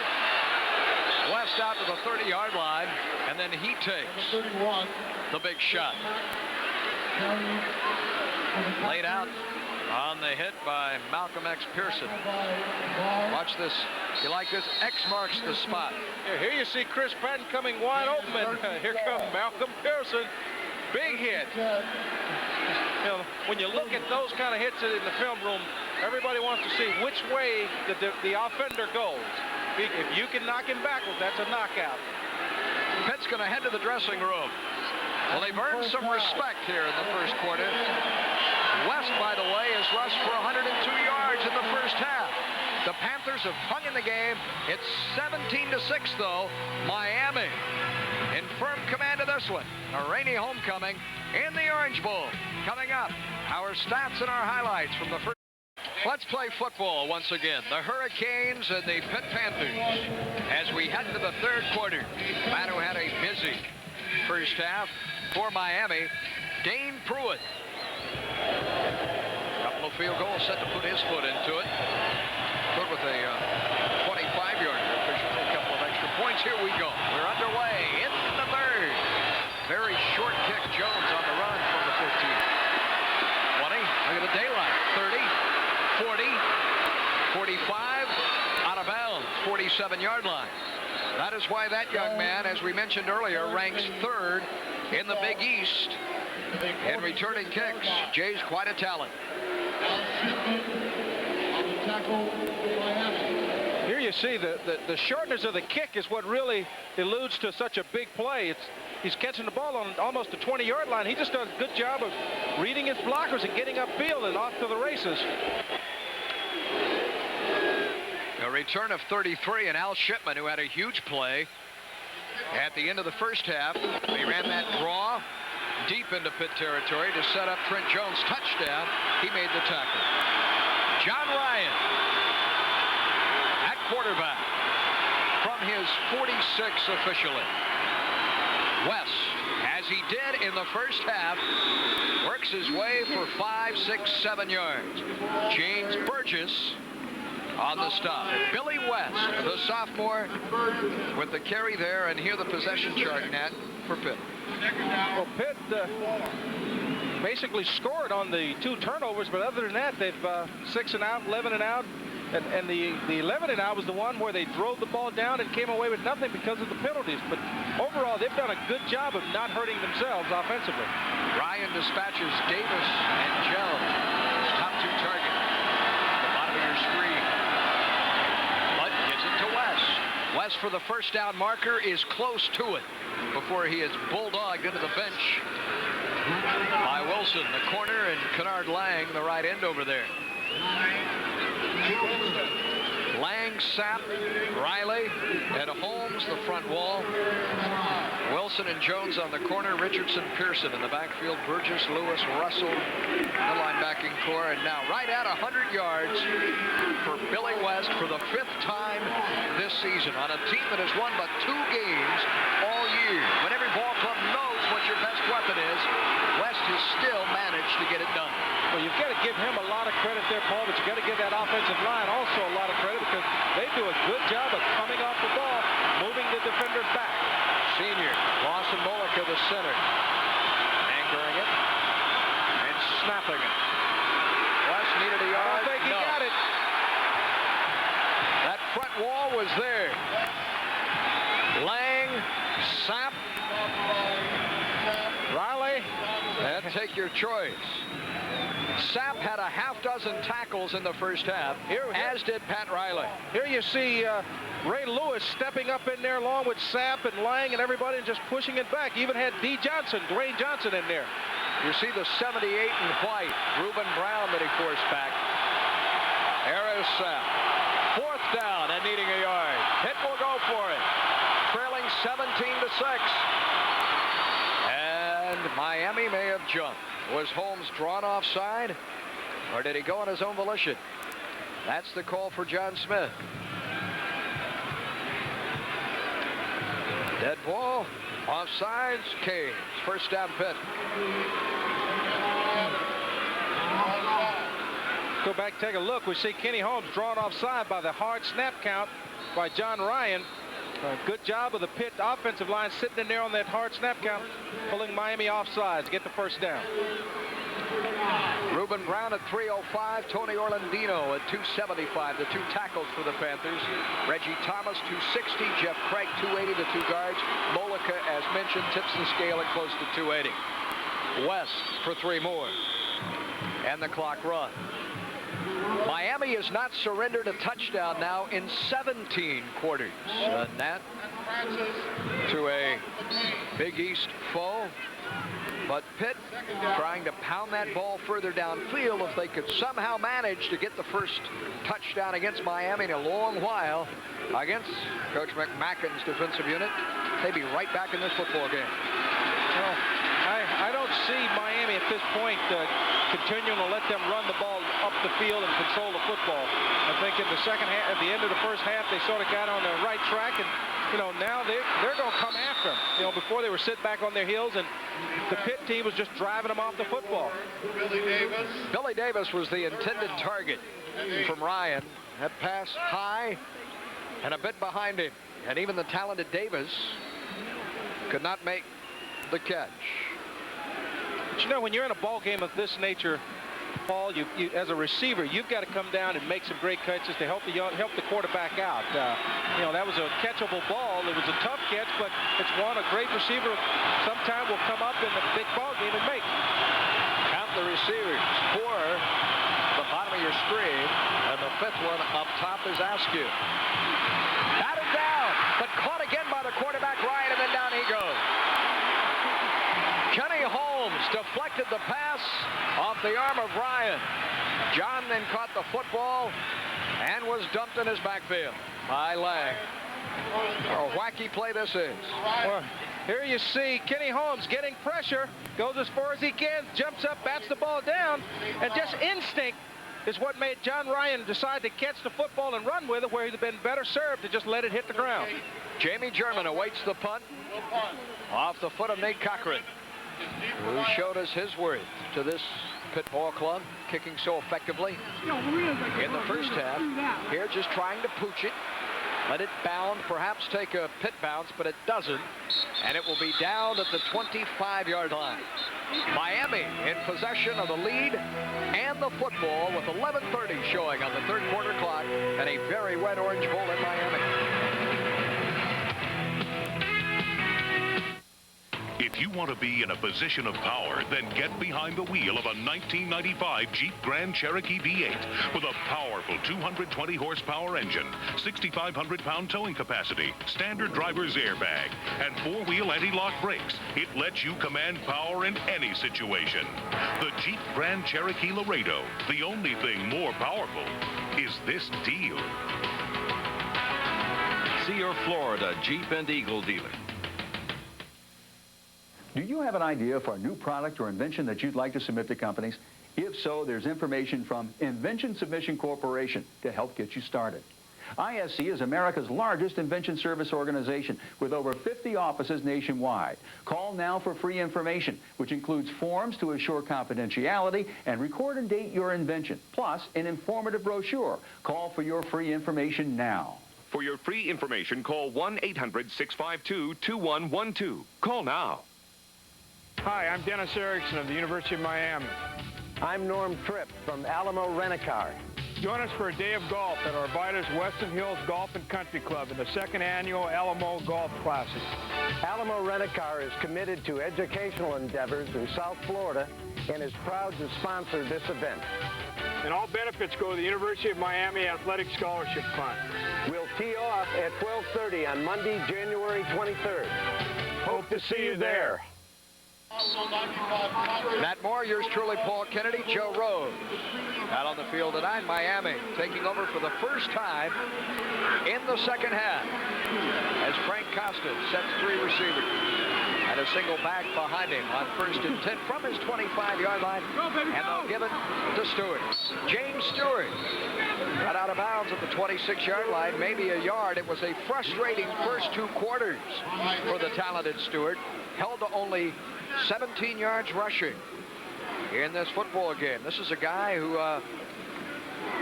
has rushed for better than 600 on the year now. Oh, he wasn't getting the holes, so you got to give Pittsburgh some credit, but he also wasn't running with that reckless abandon. He wasn't really lowering the shoulder and running through people in the first half, and let's see if he can get it started here in the second half. Trent Jones along with Chris T. Jones. A couple of Joneses as Trent goes in motion at the top of the picture for Costa, who's going to go up top. Frank has time. He hits Trent. Same play that they scored on in the first half, and this one carries out across the 40 to the 43. How dangerous is this freshman? A gain of 16 for Costa. Dorsett, Sumner, who had 7 tackles for Pittsburgh, the free safety, David, on the stop there. There's Anthony Dorsett shaken up, but he comes back into the game. You see Miami scoring on its last 2 possessions in the final 4 minutes of what was a tight first half of play. A new first down. Back goes Costa. 3-step drop, 4-step drop, throws, and a Great sliding catch. grab made at the 40-yard line. Hello, Jonathan Harris. Little jig after he finished it. On a wet field. A pickup of 16. Let's see if we can take another look at that. Hopefully we've got a shot at it. You'll see Jonathan Harris coming across the field. He does a good job of locating the ball, and watch him get his body down on the football, get his hands between the ball and the ground, coming up with the sliding catch. Great catch by Jonathan Harris. His second reception of this football game is Costa has thrown to 7 different receivers at homecoming. Spreading the ball around. That he is. And the senior from Philadelphia in his final homecoming game takes the snap and will keep it on the ground. And Stewart for a couple. Tyler Young, junior right tackle, Bethlehem, Pennsylvania, number 92, among others that was there.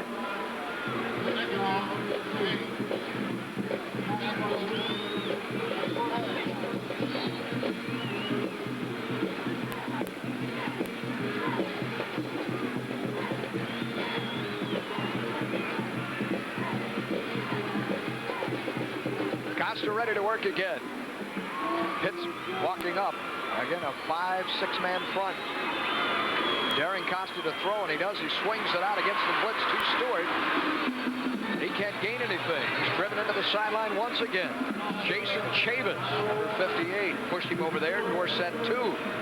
Again, there is Pitt walking all those men up to the line of scrimmage. They're walking them up, and they're bringing the outside linebacker and daring Miami to try and run it or throw it. And the thing that I keep watching when I look at James Stewart is he's very tentative. You know, here, normally you would see him just run through the defender, and you just don't see him running with that reckless abandon, and I wonder if that ankle is still bothering him.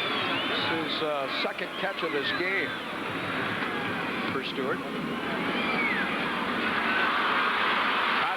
Trouble at the 50.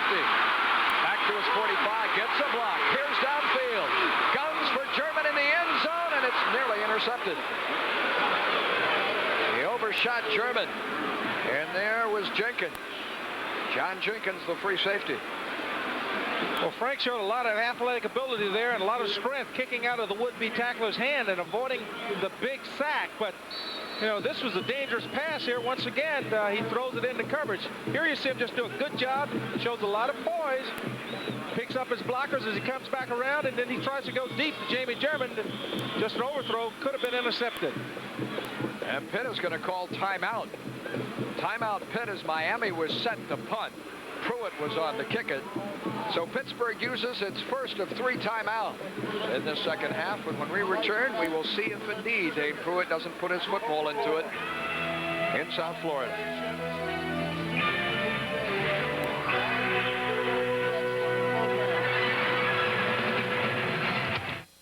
For commentary on the latest happenings in the sports world, it's Sports Talk Live, Florida's only live televised call-in sports talk show. Wrapped with the beat writers who cover the breaking stories on Sports Talk Live, Monday nights on Sunshine. Why do you watch the night thing? First of all, you got number 81, Jimmy Cephalo, the man on sports. Yeah, I think Jimmy Cephalo's great. He plays for the Dolphins. Why do you watch the night? I like a good sportscast, which I think we get with Jimmy. We like Jimmy.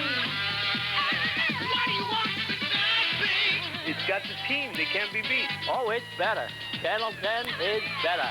South Florida's most watched news team is on the Channel 10 Night Beat, weeknights at 11.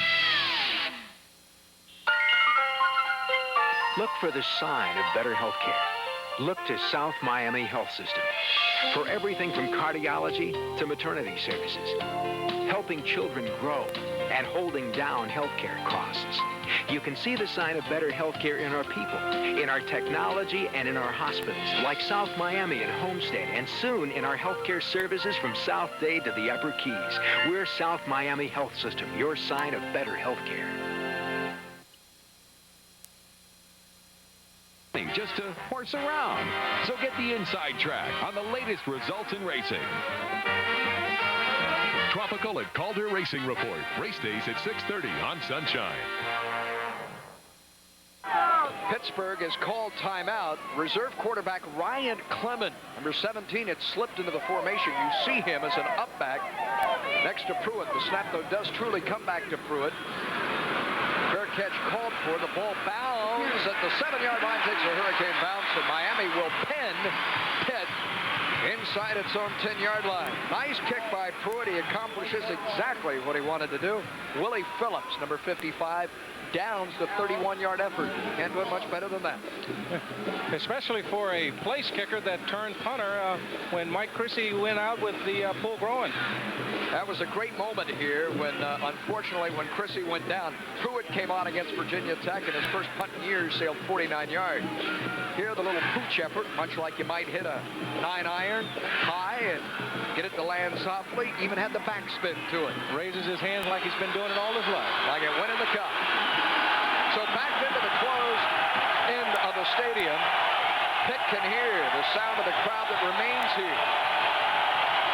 Will have to cover better than 90 yards to find the end zone, and the handoff will cost him some yards.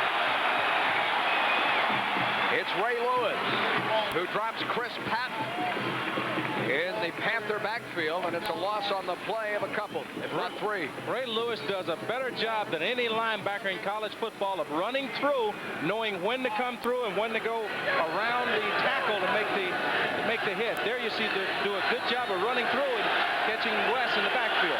At the end of the first half, Pittsburgh was unable to get the ball off its own end zone, and it ended up surrendering a touchdown following a punt.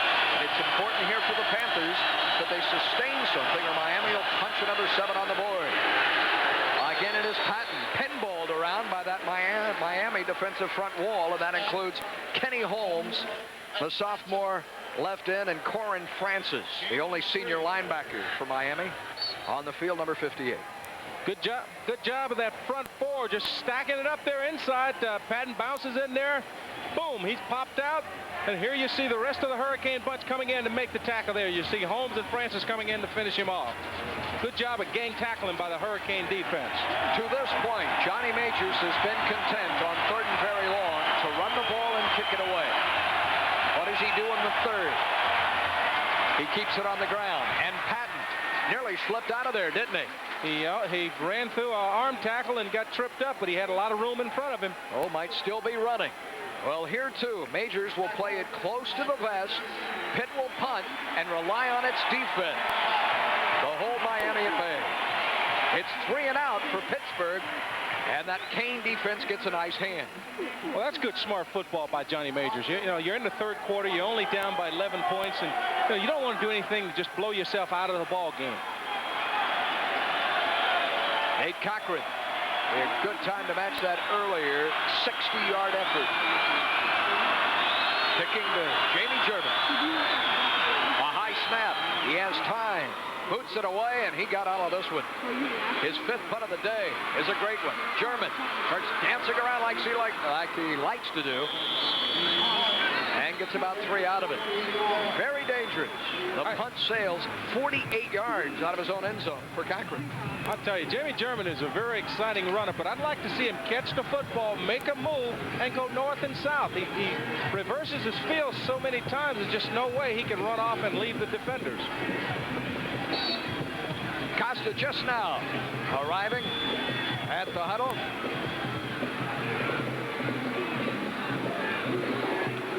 At his own 44-yard line. Single setback in the form of Stewart. 3 receivers. Opportunity for Frank. Play action. Stands and throws very, very deep. Down the boundary, and it's incomplete at the 10-yard line. Christy Jones wanted pass interference, but again, Dorsett, as he had done in the first half, was all over Jones, and legally too, with him every step of the way.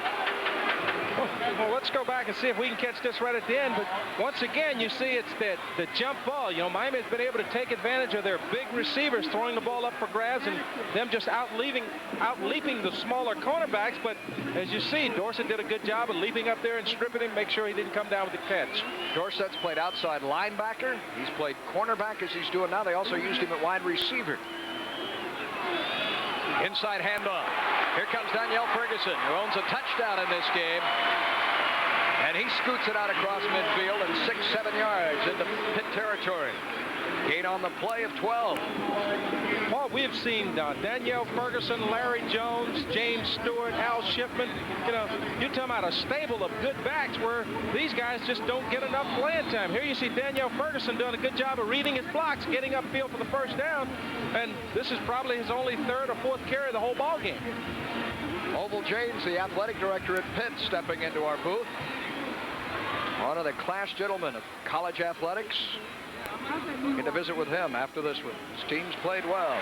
Costa throws. He has it complete for 7-8 yards. Jonathan Harris out to the far side. Good throw and catch by Costa to Jonathan Harris there for you young receivers. You see Jonathan Harris did a good job of keeping his eyes on the football. Let's see if we can get a replay of it. Costa goes back, and as you can see, he doesn't catch it the first time. He sort of double catches it, but because he keeps his eyes on it, he's able to come down with the grab. You got to look the ball into your hands as a receiver. Harris, his numbers entering this game. Acosta has thrown for 243 yards already in this contest. Stewart with a nice move to earn the first down.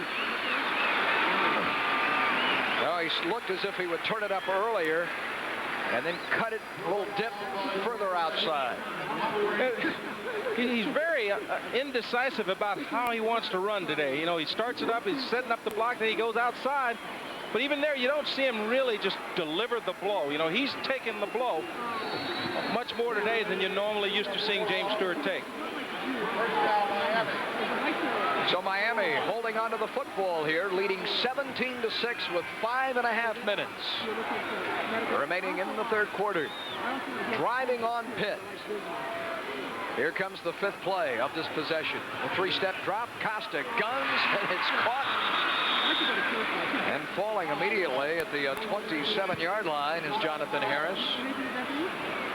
The footing's held up pretty good on the Rose Bowl, and that despite that really deluge that we had just part of the half. Orange Bowl, Orange Bowl. What did I We're in say? the Orange Bowl, not the Rose Bowl. Did I say where did that come from? Forget about Penn State. Where did this field is a great field. I played on it for many, many years, not only in high school and college and pros, but you know, the ability to suck that water out when the rain comes keeps the field pretty dry. I was thinking of Penn State and Illinois. The Illini are all over Joe Paterno's ball club today, which of course is to Miami's advantage as Stewart carries once again. You know, if Penn State does indeed fall, and by now our viewers know what has happened there, it sets up Nebraska and Miami here for the national crown, and Miami goes and wins on out. Right. As you see, James Stewart coming off, looked like he sort of re-injured that ankle, which I questioned earlier if he wasn't having some problems because he just wasn't running tough and aggressive the way we're used to seeing him run. But, you know, if Penn State, getting back to what you're talking about, is able to Illinois is able to hold on against Penn State, it'll really make that game on New Year's Day with Nebraska and Miami, if they can continue to win, a big one. One of the reasons Miami is leading in this game, they've converted 4 of 7 opportunities on third down and managed to hold on to the football if not scored. On the reverse here to German. German through 1 tackle. German with speed around a second would-be tackler. German for the first down. Earns it. No, he doesn't. He's shy of it. Stepped out of bounds, a yard shy of it. But this may be 4-down territory. 4-down territory, but let's give Pitt a lot of credit because, you know, they're not fooled. You know, the guys are staying at home, and there you see Moody once again staying at home, forcing him deep, keeping him from getting the first down on third down. German with blazing speed still could not get outside the Panthers. Derek Harris will check in as an extra blocking back. Chris T. Jones will depart. German breaks out of the huddle and heads this way. And on the wing is the bullish Harris. Larry Jones to single setback. Play action, Costa throws, and it's incomplete on 4th down. He was throwing to Cy Tucker rather than keeping the ball on the ground, and Pitt holds on. Well, he had him wide open there, Paul, but he just was a little late in getting it to him. He popped open early, but Costa had a defender in his face, and he wasn't able to get the ball off on proper timing. First down. Chuck Driesbach, the defensive coordinator of Pitt, has done a marvelous job for Johnny Majors. And the defensive line coach, get this, Tom Terschetta, was a Hurricane MVP when he played as an undergraduate back in 1971. Now, don't you know this game means so much to him? Terschetta, Chuck Driesbach, they've done a great job. Look at the Pitt staff. A well-coached unit that arrives here today. 17-6. Still Miami in command, but Pitt has the football. And on first down, Pitt will keep it on the ground, and that's Vince Williams toting the ball for the first time today. Lewis and Francis from the linebacking corps on the stop. Our first look at Williams as a ball carry. It was Curtis Martin who was supposed to be the star of the show for Pittsburgh. He rushed for 251 yards on opening day against the University of Texas, but wouldn't you know it, he got hurt. And that gave Billy West an opportunity, and West has made the most of that. Martin has not returned, may redshirt at the end of this year. Anytime you lose a star or your #1 player, it's great to have a Billy West sitting in the wing with the opportunity to pick up the slack. Close to the first down, and Vince Williams may have it. So Majors goes deeper into his depth chart and calls upon the junior from Lynchburg, Virginia. And the tradition-rich program in the Commonwealth of Virginia, E.C. Glass, has a great high school program, and that's where Williams is from. Little power eyes. You see the Pitt team go into their blood and guts offense. You know, they're just basically going to play roughhouse football. Well, it is a first down for Pittsburgh. And just as importantly, the Panthers get that clock to move again. They have played the Hurricanes, Nat, on even terms here in the third quarter. 17-6 was our score at the end at intermission. That's where we stand here. If you take away that last touchdown at the end of the half, you've got a very close ball game. You're talking a 10-6 ball game where Pitt's in position to win. Reuben Brown, the tackle, looks to be lined up in the backfield. And he is. Look at 78 come out of there. They have taken the tackle and put 78 in the backfield as a blocking back, is Pitt. This is the University of Pittsburgh's idea of smash mouth football. You take your best blocker, line him up at fullback, and just try and hit Ray Lewis in the mouth. That would be like taking Richmond Webb of the Hurricanes and putting him in the backfield. This time more conventionally, lines it up. Second down. What a look that was. That gives you some reason to ponder. On second down, again the ground game, and here comes West. Perhaps Weston. He makes him miss. Somehow he fights through arms and shoulders and is across the 40 out to the 41-yard line. Kennard Lang on the stop. And Billy West, let's say this with the tip of the cap, is doing this better than 100-yard rushing performance against one of the finest defensive units ever to play the college game. Greg McMacken, the coordinator, says it's better than a professional unit he had in the USFL. So West deserves a medal, as does his offensive line, for what has happened today. Sapp on the stop this time. There's a pause in the action. We step aside here on Sunshine. Stop by Sapp at Francis. Dial a Mattress USA. Dial 1-800-MATTRES 24 hours a day. We deliver anywhere in the U.S. with express 2-hour delivery and 60% off department store prices on these name brands: Sealy Posturepedic, Serta Perfect Sleeper, and Simmons Beauty Rest. I'd recommend them to anybody. And it was like I hung up the phone and the drivers were there. Dial 1-800-MATTRES and leave off the last S for savings. The Miami Hurricanes. Nobody plays better than they do. And nobody covers the Canes better than CaneSport. 21 times a year, CaneSport takes you inside the locker room and inside the coaches' minds for the most comprehensive coverage anywhere. Each issue brings you complete game analysis, exciting action photos, and more. To order CaneSport, call 1-800-635-CANE. Or by mail, send $31.95 to CaneSport, Miami, Florida. CaneSport. Don't miss an issue. Order now. It's spin time again, and Don Shula's ready to take Miami into the highlight zone. So get ready, because Sunshine Network's going to take you along for the ride. Hello, I'm Jay Randolph. Join Kerry Ross next Monday. Troy Vincent and James Saxon will be here to take your phone calls. All the best plays from the huddle to the hits, the game within the game, brought to you live each week. The Miami Dolphins Monday Night Magazine, 7 p.m. on Sunshine. On fourth down, Pitt has elected to kick it out of there for the 6th time, averaging well above 40 yards per effort. Nate Cochran, the sophomore. Good kick. Boy, a 3-wood.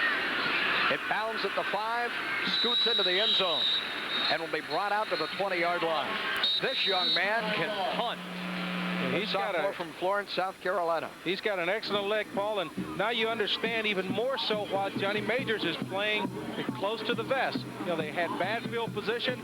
Now they have regained field position with the strength of their punter's leg, and they've got an opportunity where if Miami turns the ball over now, they're in Miami territory. As Miami takes over, we invite you to join the professional ranks of football in this area, the Miami Dolphins Monday Night Magazine. On Monday, we'll come your way, Troy Vincent, James Saxon, Kerry Ross, the host. And the upcoming schedule for these two teams, you see the Miami with Temple and Boston College lying in store, hoping to win out. The University of Pittsburgh with the 1 game to go, and that is Rutgers. And there, as mentioned, the Canes and the Owls on pay-per-view. A new quarterback for the University of Miami. The man who started the matchup a year ago with Pitt, Ryan Collins, has come onto the football field for the first time today to take over for Costa. Collins, a year ago, a very mobile, versatile guy, threw 4 touchdowns against the University of Pittsburgh. 173 yards in all as the Canes bombarded the Panthers. Well, he's in there now with 11 seconds to go in the third. Your thoughts now? Young man with a lot of class and character. Lost his job in the spring and has sat in there and waited patiently, waiting on his opportunity to play. And, that's what you got to have a good football team. Guys that are willing to work together and, not worry about themselves. And here you see James Stewart now running with some authority. Perhaps that sore ankle stopped throbbing a bit. He races for 13. Get some ice on it. Novocaine. Anthony Dorsett made another tackle. Dorsett playing sideline to sideline. I can only imagine what it must be like to carry that name under the spotlight, huh? You carry it with pride. He was a great prepster in Texas. A lot of pride, but a lot of expectations when your dad is Tony Dorsett. Time remaining in the third. In a 17-6 affair, Collins cranks, German hauls. German across the 40 up to the 43. The gun sounds. That's it. Dorsett on the tackle. We head to the fourth. Miami just 15 minutes away from winning again, leading 17-6 here in South Florida.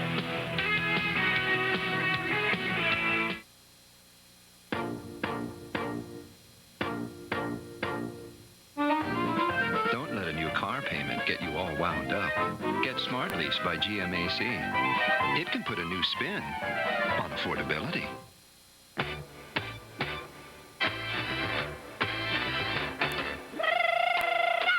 Don't let a new truck payment stretch you to the limit. Get Smart Lease by GMAC. It keeps new vehicles well within reach. Hi, I'm Dave Thomas. I was adopted, so I have a warm place in my heart for kids who are waiting to be adopted. Especially kids with special needs, older kids, and kids who are emotionally challenged. They need the same things we need, a family to love them and someone they can love in return. Share your life and adopt a special child. They grew up to be special people. I don't know about you, but I could go for some ice cream. Call 1-800-TO-ADOPT for information on adopting special needs children. Hey, Florida sports fans. With 8 pro franchises, hot college action, plus golf and tennis, there's plenty to keep you busy here in the Sunshine State. And now to keep you in touch with your favorite sports, there's Florida Sports Fan magazine. Florida Sports Fan covers Florida's pro and college sports, teams with real news, previews, and interviews written by the best sports writers in the business. Call for a free issue now. If you like Florida Sports Fan, we'll keep it coming for just $18 a year. So call now. Hungry for some sports this November? Well, gobble up some NBA action with the Orlando Magic and Miami Heat as they fill up the nets. Then, feast your eyes on women's action as they dish it out with the women's NIT. Ready for dessert? Well, spoon down some hurricane action as they eat up opponents on the gridiron and the hard courts. Still hungry? We'll pile up a plate of sports this November on Sunshine. The skyline of Miami, a little more hospitable now than it was when that thunderstorm arrived at the half. We head to the fourth quarter. Nat Moore, Paul Kennedy, and Joe Rose down on the sidelines. We'll give you the numbers from the first 3 quarters in just a moment. The big number that matters here, though, for Miami, Ryan Collins is in at quarterback. Stewart had the big gain a moment ago, now stumbling as he tries to come around the near right side. That'll only cost him yards. And you know, Pitt is thinking, hey, 1 turnover. Just give us a turnover. We'll get right back in this 17-6 game. Here are the numbers. You see surprisingly even in a number of departments, with the fact that Miami, though, with better than 300 yards of total offense, and Costa's thrown for 250 now. But I think the important number is the time of possession. You look at Pitt has 25 minutes and 38 seconds where they have controlled the football. And kept that offense off the field. This man has taken 17 of his 27 teams to bowl games, says Johnny Majors. My friends, one of the great coaches ever in this game. He has Pitt ready to play tonight. Collins dancing around, now unloads, and he's got it caught. First down, Miami.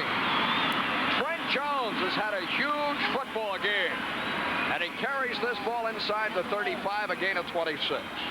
There we saw great patience on the part of Ryan Collins as he uncovered himself from inside with the big offensive or defensive lineman. There you see finding room.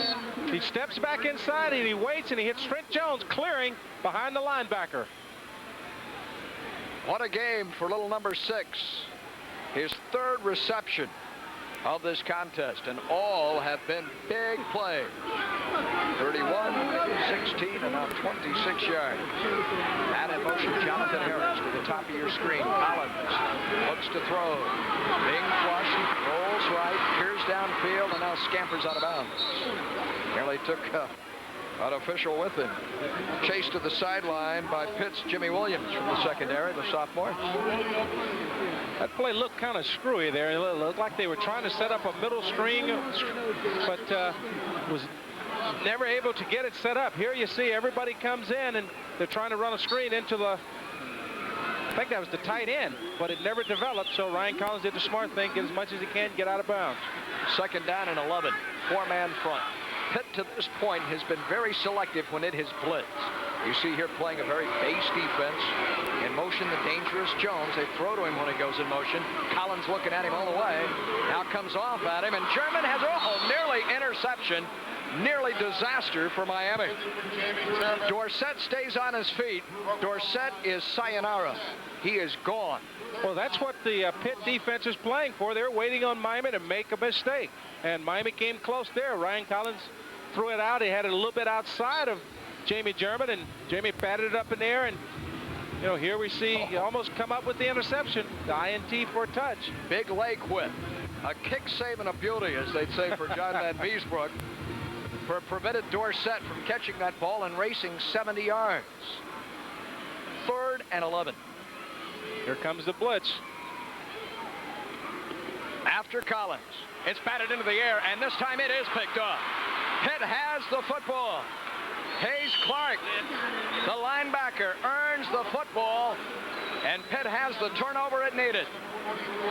Pitt with the football off Clark's interception. Clark with his first INT of the year, the 5th-year senior. Here you see just blitzer come free, bats it up in the air, and Clark does a good job of catching the football. And Ryan Collins comes down with the tackle. Only thing you can do in that situation. Looked to be David Sumner. We got a hand on that football as the tip. Well, Pitt is in business, trailing 17-6, and the dangerous West scoots to midfield, 45-40. West inside the 40 and down to the 38-yard line. How much petroleum can he have left in that engine? He has carried the ball more than 25 times in this game, and there he gains 19. He's going to take a well-deserved blow on the sideline. Well, he's got very deceptive speed, but he has the ability to get outside, and he runs with a little juke where you can't seem to put the hat on him clean. But I tell you what, he's one good running back. One of the great performances ever against Miami. Truly, an outstanding effort. Look out, Warren Sapp. Hello, buddy. In the backfield and all over Pat. That's why Warren Sapp is a finalist for the Lombardi Award, and many believe he ought to win the Heisman. Let's look at the big guys. Let's look at the big guys there. As you see, Warren Sapp just breaks loose, and you know we keep raving about what a great player he is, but you know, every time there's time to make a big play, he steps to the table. Warren Sapp, what a future. Majorly and professional. Also 2 on the play, 2nd and 12 at the Miami 40-yard line for Pitt. 3-step drop, throwing, caught, 30-yard line, and paying the price. 2 yards shy of the first down. Wilson with the big hit on the play. Is tall Chad Askew at 6'4", was a big target. The senior, and Ryan found him. I think Wilson made a good hit here, and the ball comes loose. As you see, Ray Lewis comes in, boom, ball pops out, but I think they ruled him down before the ball came out. An injured Panther lineman being attended to. like to congratulate the winners. And the clock is stopped. And as Johnny Majors frets about his player and ponders strategy, we'll step aside. You see the score in this fourth quarter.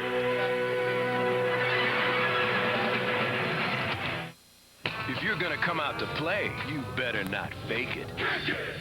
Quench it! Gatorade in the house! Come on! Kick it like that! Kick it! Quench it! Quench it like that! Kick it! Quench it!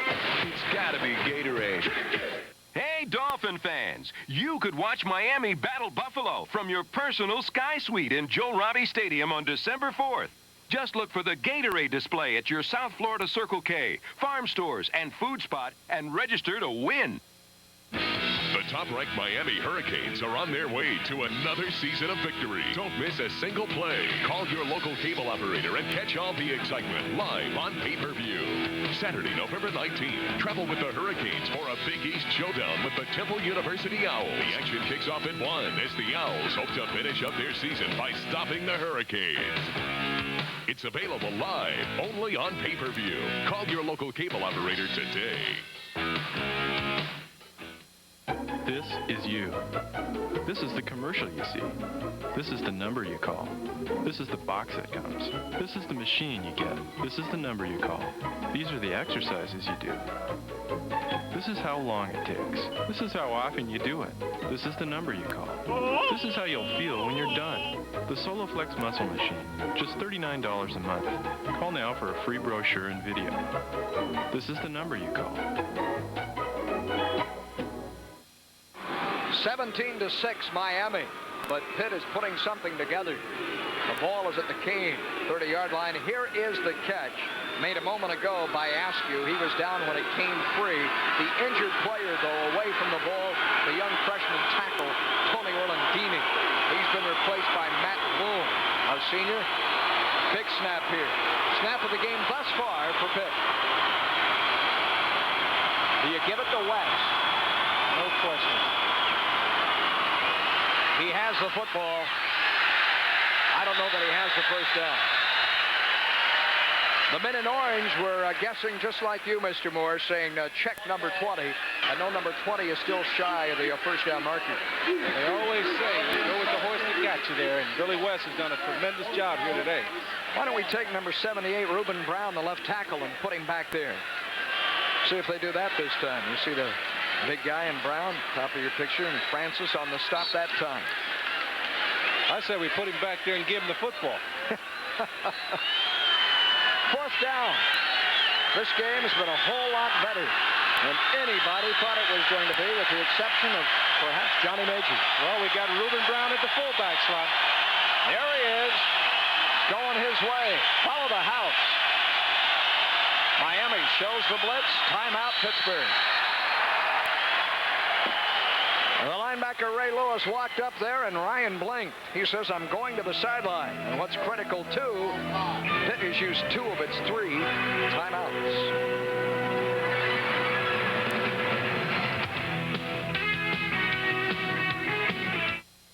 It's time to jam. Can you dig it? Big hits, big plays, big-time emotion. Dig in for the best of the SWC. Houston takes on Texas Tech. Saturday at 1, live on Sunshine. Welcome to Hooligan's Pub and Oyster Bars, where good friends gather for great food, fun, and sports. Saturdays, catch all your favorite college games on over 25 big screens.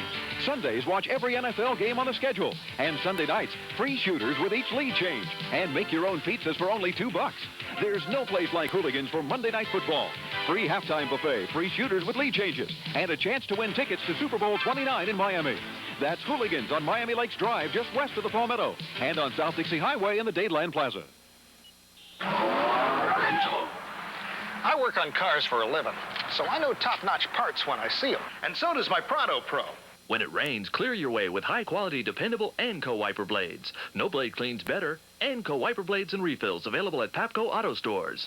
These top-notch products and more, all at one low Prado price.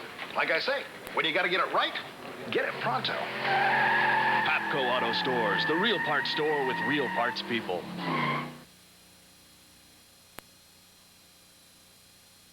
sports world. It's Sports Talk Live, Florida's only live televised call-in sports talk show. Wrapped with the beat writers who cover the breaking stories on Sports Talk Live, Monday nights on Sunshine.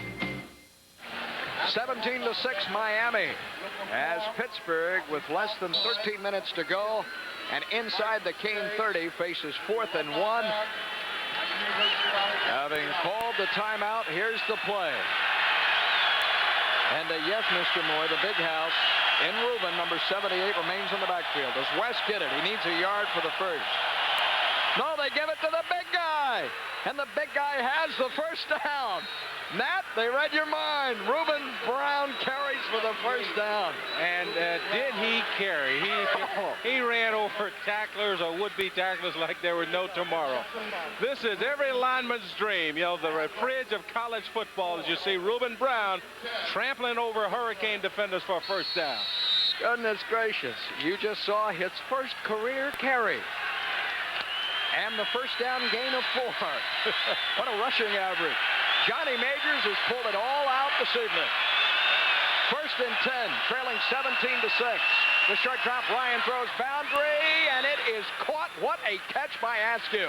He stands 6'4", and he needed every inch of that to hold on to a highly thrown football. That was just a great catch, great adjustment on the ball as the ball was thrown over his head as he reaches back with his left hand and comes down with the catch. Just great concentration. We remind you, it is 18 quarters now that Miami has not allowed a touchdown. That may be in jeopardy. Pitt on 2nd down following the gain of 6. On the counter, here comes West. West for a first down inside the 15 to the 14-yard line. West drives Pitt even deeper. I'll tell you, Paul, there's no quit in this Panther football team. They come here to play today, and everybody expects them to come in here and fold, but they're getting after this Hurricane football team, and Miami's got a scare going. The 30th carry of the game for number 20. And 132 of those rushing yards have come out of Billy West. He dots the I on first down. What a drive this has been for Pitt. Ryan on the snap. Gets it away. Ryan throws, and it's incomplete. Billy Davis, the intended target at the 12-yard line. Warren Sapp was able to apply pressure, though, on the quarterback Ryan, who's had to use that 3-step drop, given the pass rushing ability of the Hurricane. Well, he's trying to get rid of the ball in a hurry, and Warren Sapp just does such a good job of jumping around the center of the guard, the would-be blocker, and getting in the quarterback face that it's tough to try and get the ball off here. He had him open for a second, but just the fact of having to throw it over Warren Sapp's hands made it an incompleted pass. There were footsteps, too, of Carlos Jones. Defensive back was there. 2nd down and 10 from the 15-yard line. 4 receivers to the near side left, 1 to the right, 5 out. And a flag is thrown. We may have to delay a game. Fucking move. Penalty markers are down. Took Pitt a long time to get that play off. And in an important situation, and they make the mistake. And 5 yards down here is like 15 in the middle of the field. Yeah, that's a big mistake. They were down there earlier, and they stopped themselves at the same thing, penalties at crucial times. And, they had something set up there. They had 3 receivers to the wide side, had an uncovered man, and that's who they were trying to get the ball to on a quick screen. So, they hurt themselves with a delay of game penalty. You've got to get up to the line of scrimmage, get the ball snapped, and execute. The penalty pushes the football out to the 20. Same formation, however, for Pitt. The gun. Contact prior to the ball arriving. No flag. Incomplete. Could have had an interference call there. No, say the officials. Chad Askew, the intended target. To Chad Wilson. A couple of Chads meeting. That was just a good break by Chad Wilson, reading the quarterback and breaking on the ball just as it's getting there. Perfect timing. Oh, yeah. Perfectly timed by Wilson. The senior made the play. The junior and Ryan now. 3rd down. 11:20 to go. The ball just inside the 20. Twin receivers to the top of your screen. 3 this way into the end zone. Touchdown, Pitt! Touchdown, Billy Davis! The first touchdown in 19 quarters surrendered by the Hurricane defense. That was just an unbelievable play. Miami went to the 2-deep zone. The safety split, and Billy West went untouched right down the middle of the field. Quarterback's able to just throw it over the linebacker's head. Safeties can't get there. John Ryan finds the end zone. Pitt calls timeout. It's third and final timeout as they will go for 2. You see a happy young quarterback there. You see John Ryan and quickly motion to the sideline. Coach, don't we want to go for 2? Better believe it. We've got a chance to win this thing. Who would have thought this could be any kind of a football game heading into the fourth quarter? The 2-point play for Pitt. 5 receivers once again. Got a penalty. Now the conversion was good. The little turn-in by Davis, but a delay of game. They didn't get it away even with the timeout. The penalty against Pittsburgh. Delay of game. Now you have to go, and Majors threw his hat. He was so mad at that. Well, I think you still got to go for 2 because you need a touchdown to win the ball game, if not, or to tie. You can't tie the ball game unless you get 2. But you know what's amazing here, Paul, is that Miami seems to be confused when Pitt comes out in a 5-receiver offense where everybody's split out. They seem to be lost as to where they're supposed to be. Are they in blitz man-to-man? Because Pitt has spread. Look how wide Pittsburgh has spread the field. It's almost as they're playing a zone defense and instead of being man-to-man. 4-man rush and the blitz coming too. All-out blitz. And it's incomplete. The conversion does not connect, and now we may have a taunting call on Miami. A flag is thrown. Miami's Chad Wilson and the intended receiver on the play were barking at each other. Unsportsmanlike conduct against Miami. That's a tough call at this point. You know, you're able to stop them from scoring the 2, but now you're going to get the ball, and they're going to be kicking off from about the 50-yard line. You saw Chad Wilson get right down in the face of the receiver and bark away right in front of the official. A lot of football remaining to be played here in Miami in a Big East matchup that's turned out to be quite a surprise. The 1995 Lincoln and Mercury's have arrived at Trail Lincoln Mercury. Hi, I'm Alan Murphy at Trail Lincoln Mercury. We have new models for 1995 and they're here now. For 1995, drive the new Lincoln Town Car for just $32,695, including a $1,000 owner appreciation certificate. Or buy this versatile Mercury Villager for only $19,495. Visit Trail Lincoln Mercury, south of the Florida Mall on South Orange Blossom Trail. Trail Lincoln Mercury, your key to quality and your key to savings. Miami Hurricane basketball. We've got your game. The best in college basketball comes to Miami Arena as the Hurricanes host exciting Big East Conference action. See the Canes as they host the 6 Big East teams that played in the NCAA tournament. Georgetown, Syracuse, Connecticut, Seton Hall, Providence, and Boston College. Your Miami basketball season ticket also includes the Orange Bowl Basketball Classic versus the Runnin' Rebels of UNLV. For Miami basketball season tickets, call 1-800-GO-CANES. It's spin time again, and Don Shula's ready to take Miami into the highlight zone. So get ready, because Sunshine Network's going to take you along for the ride. Hello, I'm Jay Randolph. Join Kerry Ross next Monday. Troy Vincent and James Saxon will be here to take your phone calls. All the best plays from the huddle to the hits. The game within the game. Brought to you live each week. The Miami Dolphins Monday Night Magazine. 7 p.m. on Sunshine. Miami 17, Pittsburgh 12.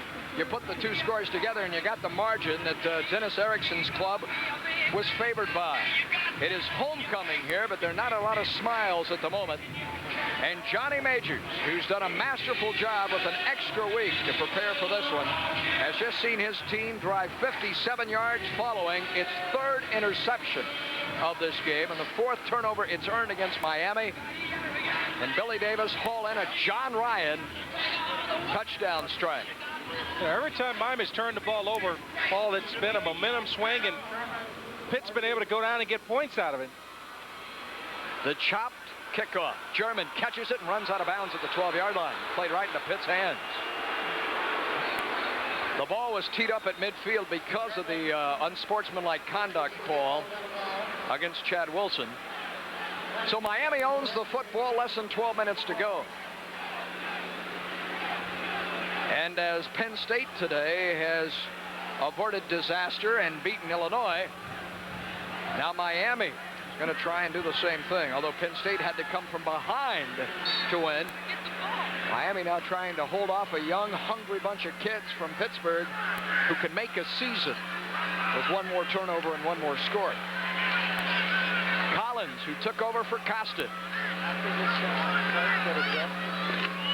turns and hands it.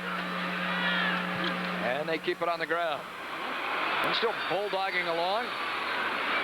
That's Al Shipman. A little fight in him, huh? Let's check in with Joe Rose. Well, we not only have a tired defense, but a very frustrated defense. As Nat mentioned earlier, they go from a strong running game, flex out extra wide receivers, and get a very confused Miami defense. That's what caused the touchdown. Back to you. This is a Pitt program that's had a lot of pride through the years. You know, Mike Ditka played there, Marty Schottenheimer, Dave Wamstead, who brings the Bears in to play the Dolphins tomorrow at Joe Robbie Stadium. They've been off. They've been struggling as of late, but they have a chance to really make a statement here in the Orange Bowl. A lot of tradition, a lot of history with that Pitt program, and you know, even though they're struggling the last few years, you know, Johnny Majors is the type of coach that if anybody can turn it around, he will. Trent Jones, career day for him so far. His fifth catch in this one. He had Hugh Green play for him. 50 sacks for Green in his Panther career. Tony Dorsett, better than 6,000 yards rushing. And after him, after Majors left, a Dan Marino, quarterback of some note, threw for 75 career touchdowns for the Panthers. I guess he's pretty good. Pretty good. Majors went to his alma mater, Tennessee, for 16 years, won the SEC a number of times, and now returns. It is first down for Collins. Al Shipman, the running back. 4 receivers in the pattern. Out of the gun. 5-man rush. Collins chase. Collins against the grain. Tucks, turns, and runs upfield and into the Pitt sideline. Good job of scrambling there out to the 35-yard line. Well, that's the one thing that Ryan Collins give you. If you come with the blitz, he can do something on his own where he gets outside and can pick up a little extra yardage. Here you see he sees the blitz coming and he gets out of it. He doesn't wait for everything to crash down on him, and he just gets as much as he can, then gets out of bounds. That's what he brings to the table in comparison to Frank Costa, isn't it? That speed and that agility. Speed and quickness of foot, the ability to make something happen on your own. Shipman remains the lone setback on second down, needing 2, following number 8's gain of 8. And Shipman will take it on the drive. He runs through a gaping hole. Here comes that fourth quarter speed to midfield. A flag down. DeNorse Mosley pulled him down. Did he touch the face mask? John Smith tells us he did. Face mask the call. Al Shipman is just a exciting little back with a lot of power and speed, and it's nothing but a draw. You see Ryan Collins coming back, and all he wants to do is get it to him as deep as he can and give him room to pick his hole. And here he loses his footing, but then this guy just has unbelievable ability, but Mosley says, no way. Here you see the hand as it goes across the face mask, but it's only a 5-yard penalty because he takes his hands off. Inadvertent contact turns a 16-yard rush into a net exchange of 21. Leading 17-12. Collins Collins, look out, sacked back across midfield. Dropped on the play by Terrell Green, or rather Humphrey. Roderick Humphrey. Here you see him. He got a free blitzer. You know, this is what every linebacker dreams about. Quarterback never saw him coming, and you know that's a mistake on Ryan Collins' part. He's got to know that he's unprotected to his right side. A redshirt freshman from Tulsa, Oklahoma, playing behind Jason Chavis, has a huge play in this game, and the loss is of 8. 5 out in the pattern on second down, and needing 18 from the gun. Again the heat. Again Collins dances. He unloads, and it's caught close to the first down marker. At the 34-yard line, A.C. Tellison. Here you see the poise and experience of Ryan Collins. You know, earlier we see him come out of the pocket. Here he knows he needs 18 yards. He just finds some room. He steps up, and instead of running with the football, he tries to find the open receiver. He sees A.C. Tellison and guns it in there for completion. It's only the second time today, Nat, Tellison has put his hands on the football, but it's very important to Miami. Well, I think this is where you see the young quarterback coming of age, having the know-when as to when to run with it. And here we got the blitz coming again. Panthers on the prowl. Collins taken down, sacked again on third down, and out of field goal range as well. And it will be a punting situation. In the second half, facing third down situations, Miami has failed to convert in 5 separate opportunities. Miami has just not done a good job of picking up the blitz. You know, you see Pitt, they're running up in there. They're showing you blitz is coming. But for some reason, Miami has not been able to check to a protection to block it. And there you see, Ryan's not able to get outside to try and save the play. It's beginning to rain again. Pruitt punts. Mosley calls for the fair catch. The ball goes into the end zone. So let the fates show that Pitt, with 7 minutes and 43 seconds to go, will have one more opportunity for certain to go the length of the field and upset Miami. They've gotten their shot. And if you would have told Johnny Majors that we will give you this situation, oh yeah, he's smiling right now as he talks to a former Miami high school phenom, Pete Gonzalez, the third-string quarterback, number 10. Well, this is what they were looking for, Paul, when they were drawing up the game plan to get into the fourth quarter with a chance to win. And they've got the ball with 7 minutes, 43 seconds, and an opportunity to pull a big one out. It is raining, the wind blowing, the elements against Pitt. And here comes West, protecting the ball with both hands. West gains 7 on a tired pair of legs. They must be made out of steel, the way West has worked in this football game. But that Miami defense has got to be getting tired as well, Paul. They've been on the field for a long time. Offensively, Miami has not been able to control the ball and put points on the board. And, you know, you see Pitt coming out with a little spark, and the Miami defense sort of dragging around. This is an offensive line with 2 freshmen playing in it for Pitt. How have they been able to stay with that Miami front wall? West again, a gaping hole. West close to the 40-yard line. First down, Pitt. On a gain of 14 yards. Well, Pitt has went back to the same way they opened the ball game, with just spreading them out and then running an ISO where you got the fullback on the middle linebacker. And there you see West coming through clean. And like we said earlier, no nonsense runner, north and south, getting every yard he can. 32 carries for West in this game, 154 yards. One of the great performances this season, considering the opposition and all of college football. He's going to carry it again.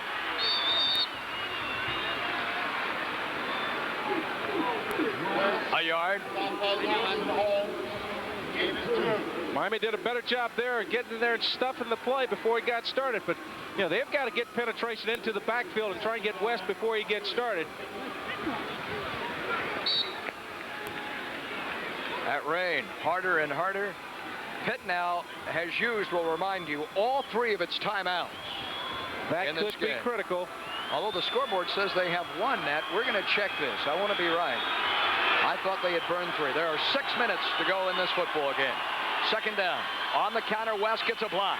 And West dives for it across the 45 to the 47-yard line Got a nice block up front to get him that 2, 3, 4 more yards. And it's raining hard. Well, once again, if he doesn't lose his footing, you know, he's got a little alley to go through there. You see him make the cut, and he just loses his footing. Otherwise, he'd have had the first down. Great lead blocking being applied by Vince Williams, number 30. Win or lose, and a wonderful effort by Pitt. Pitt has converted only once on 3rd down all game. That was for the touchdown. The throw here, and it's picked off. The interception by Ray Lewis. We've got a flag down too, though. With a penalty marker down, still on his feet, coming back to the center of the field. Now he laterals it, and the ball is free at the 34-yard line. I think we're going to end up with an interference, even though Ray Lewis picked the ball off. And now another flag goes down as players are shoving each other at the base of the pile. A madcap play. And now a fight and another flag.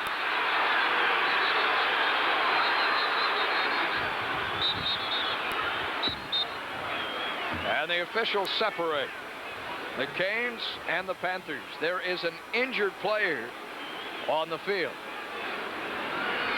He is a Pitt player. And order is restored here with 5 minutes to go. The first flag will be the most important. Was there pass interference upfield? They're talking to Warren Sapp. That's going to be the possession of the football. Here's the first one. Defensive pass interference. You can read his lips. That will erase the turnover. That's a big call.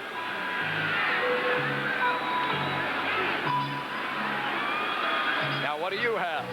Penalty number 2 is John Smith.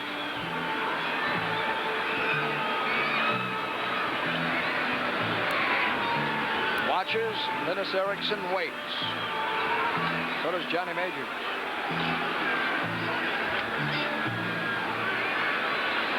You see the Miami defense now having to go back onto the field. They have gotten the word.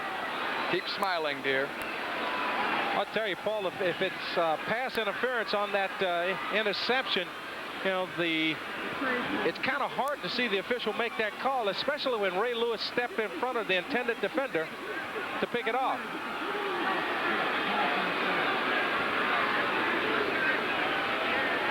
And after that, we had a dead ball, personal foul against Miami.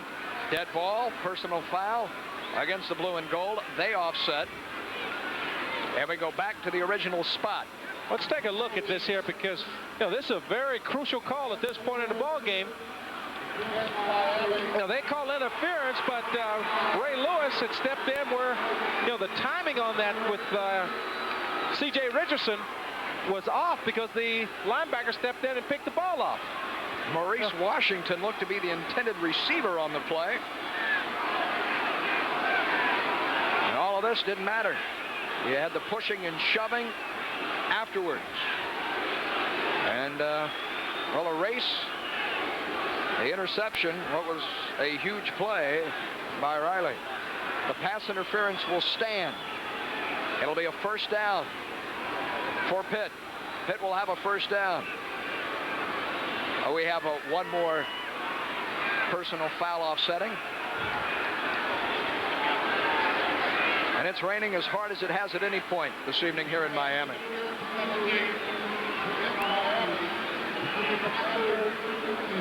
Pitt with a reprieve. And 5:03 to go. That was a big penalty. Probably the biggest one of the game yet. Without a doubt. Without a doubt, Matt.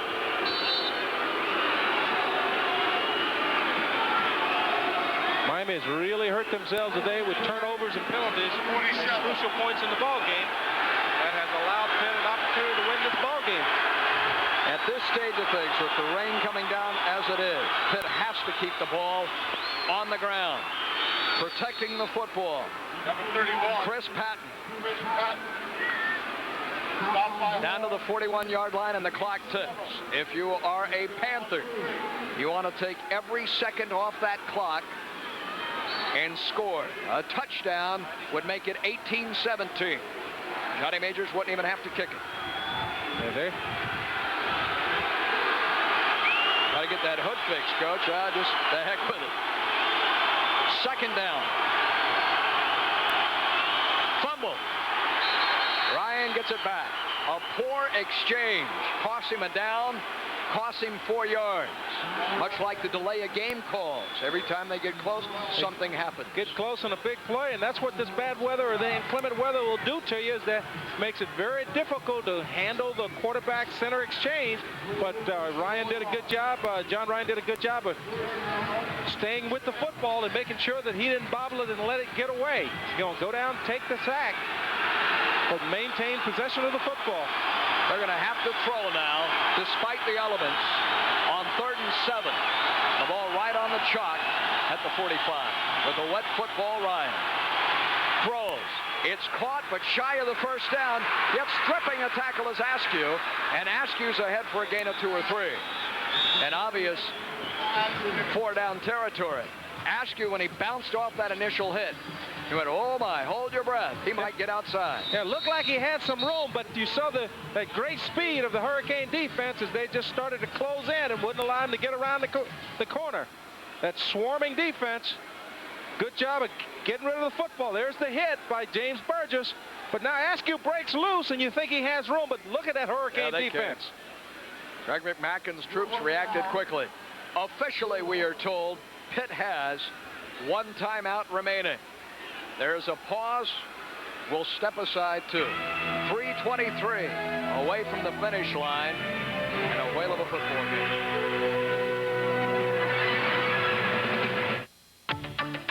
It's been said Jeep Cherokee Sport owners have a unique way of looking at things.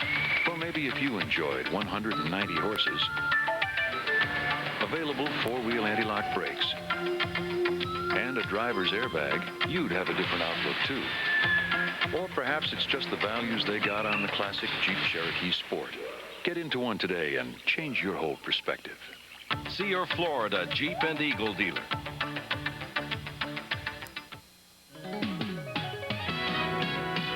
Hungry for some sports this November? Well, gobble up some NBA action with the Orlando Magic and Miami Heat as they fill up the nets. Then, feast your eyes on women's action as they dish it out with the women's NIT. Ready for dessert? Well, spoon down some Hurricane action as they eat up opponents on the gridiron and the hard courts. Still hungry? We'll pile up a plate of sports this November on Sunshine. Before we go any further, a salute to our camera crew who has worked in this game in some rather adverse conditions and done such an outstanding job hanging in there to bring this game to you. It all comes down to this. One final shot for Johnny Majors. And perhaps the upset of the year. 17-12, 4th and 4. Pitt's coming with that 5 wide once again, see if they can confuse Miami again, and here we go. Ryan throws, it's caught. Where do they spot the ball? The spot will give him a first down. Got the first down. Billy Davis. Billy Davis holds on. First down, Pitt. This is what you want. If you want to design a play that you got to have, you want to get your best receiver against the linebacker, and that's just great play design by the Pitt offensive staff. The last time a running back rushed for more than 150 yards against the Canes, Marshall Faulk in 91 for San Diego State. This has been a performance of historic proportions. It is Williams rather than West on this carry, bulldogging his way inside the 35 and inside 2.5 minutes to play. Ryan on a wet field, 9 of 14, 60 yards. And an injured King again. A little while ago, Miami's talented Earl Little, the safety, had to be helped off the field. Temple, don't mention Sunshine. And Patrick Riley now, the outstanding defensive lineman, injured. That gives us a moment to tell you that Miami and Temple is on pay-per-view next week in the Big East. Catch all the action as the Canes travel north to the Veterans Stadium to take on Temple. check your local cable system to order. You know, we opened the program talking about Miami being in control of their own destiny, and you know, they're in a position right now where they are looking at not only getting by with a squeaker, but possibly losing a ball game that could hurt them in the ranking. It has been just a most peculiar day for the premier teams in college football. Penn State narrowly escaping Illinois. And now, horror of horrors, the great Riley to the sideline. This is a man regarded by many as a first-round draft pick, the senior. Well, the tough thing about today, even if Miami gets out of here with a victory, you know, they have lost quite a few players today to injury, and you know, that could hurt them in the weeks to come against Temple and Boston College. So let's see how the defense fares for this last 2 minutes and 22 seconds. Riley had to leave the game. Marvin Davis takes his place. 93, the sophomore at 260. Second and 8 at the 33. Pitt trailing 17-12. 2 minutes to go, as you see, as the ball is snapped. And a flag. The play is stopped with 2:02 to play. And it may be against Miami this time. It was thrown along the line of scrimmage. And the call, dead ball. Legal procedure. No, Pitt. Against the Pitt Panthers. They have continued to make critical mistakes. Here's Joe. Sideline Mike, Larry. Go, Joe. Earl Little's injury on the sideline, the safety, has a sprained knee. They don't think it's too bad. They think he'll be okay after this game. Back up to you. It's good news, Joe. What Pitt has done, if they stay true to form here, is now will hit a big play. Headset. The throw. The catch. Inside the 35, down to the 31-yard line. For Dietrich Jones. Paul, you need to go to spare headset, please. You're crapping out. The Pitt receivers and running backs are just doing such a fantastic job of avoiding tackles after the catch. You know, the Hurricanes have defenders around them, but the first guy is not being able to bring them down. So, you know, you got to give Pitt some credit. You know, they're hanging in there. Pitt continues to drive the football. 1:15 to play.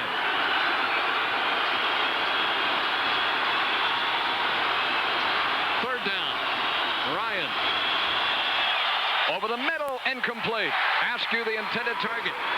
Broken up by Chad Wilson. The throw was behind him.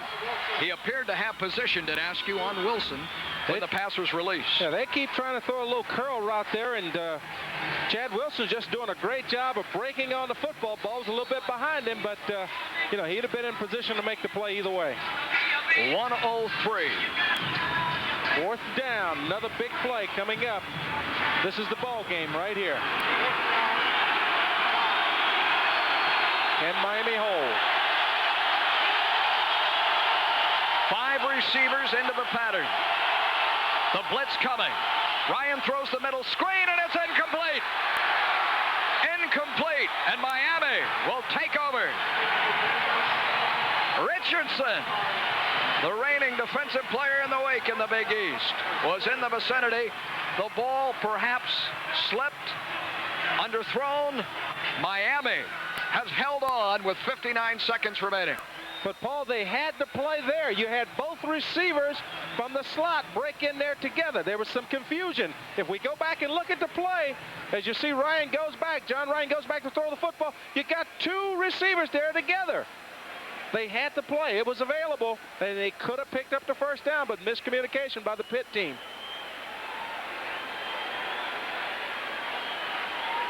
Irregardless, John Ryan deserves no pity, only praise today. I don't know that Dennis Erickson misjudged what would happen today, but Johnny Majors has shocked the 50,000 plus here with the way his ball club has performed. Well, you expect to see the Pitt team put up some points and et cetera, but you also expected to see the Pitt defense give up some points, and today turned into a defensive struggle. Let's give the Pitt football team a lot of credit for making things happen, but also let's call it like it is. Miami came in here, they were flat, they were not ready to play, and they were thinking about homecoming. Well, the old Warrior had another gallant stand today, and for Miami, the Canes' record should improve to 8-1, 5-0 in the Big East. Pitt will slip to 2-8, 1-5 in conference play.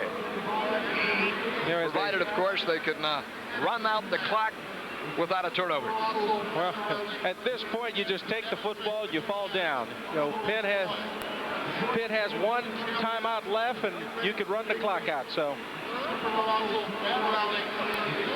for Miami next week, as we told you earlier, we'll find them in the Vet and Boston College to wrap it out. Dan Henning's club lost its first two and has been on a tear since.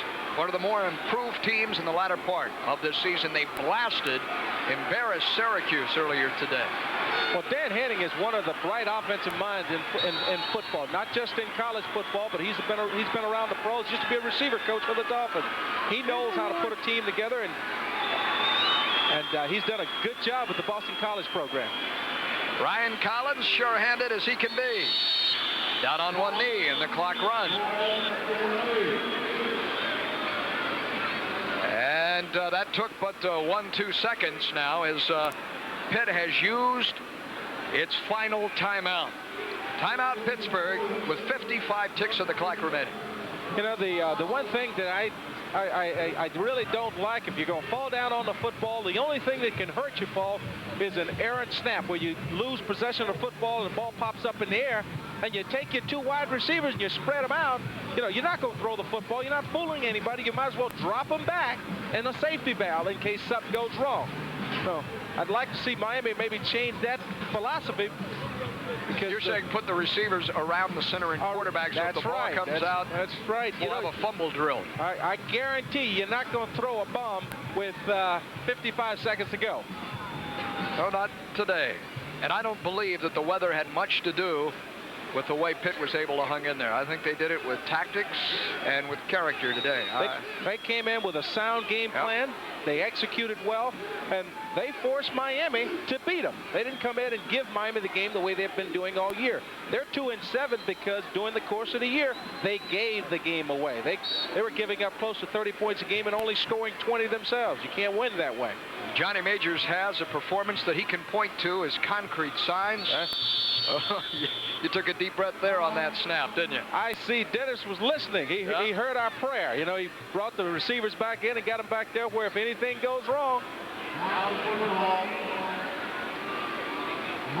Well, Johnny Majors has something he can point to, and Dennis Erickson can say yes, or perhaps the emotional edge may not have been there, but we won nonetheless. For Majors in his second go-around in his 27th season of college coaching, he has but one game remaining, and that will come next week as he closes it out against Rutgers. That'll do it, provided the clock will start rolling again. We have a penalty marker down.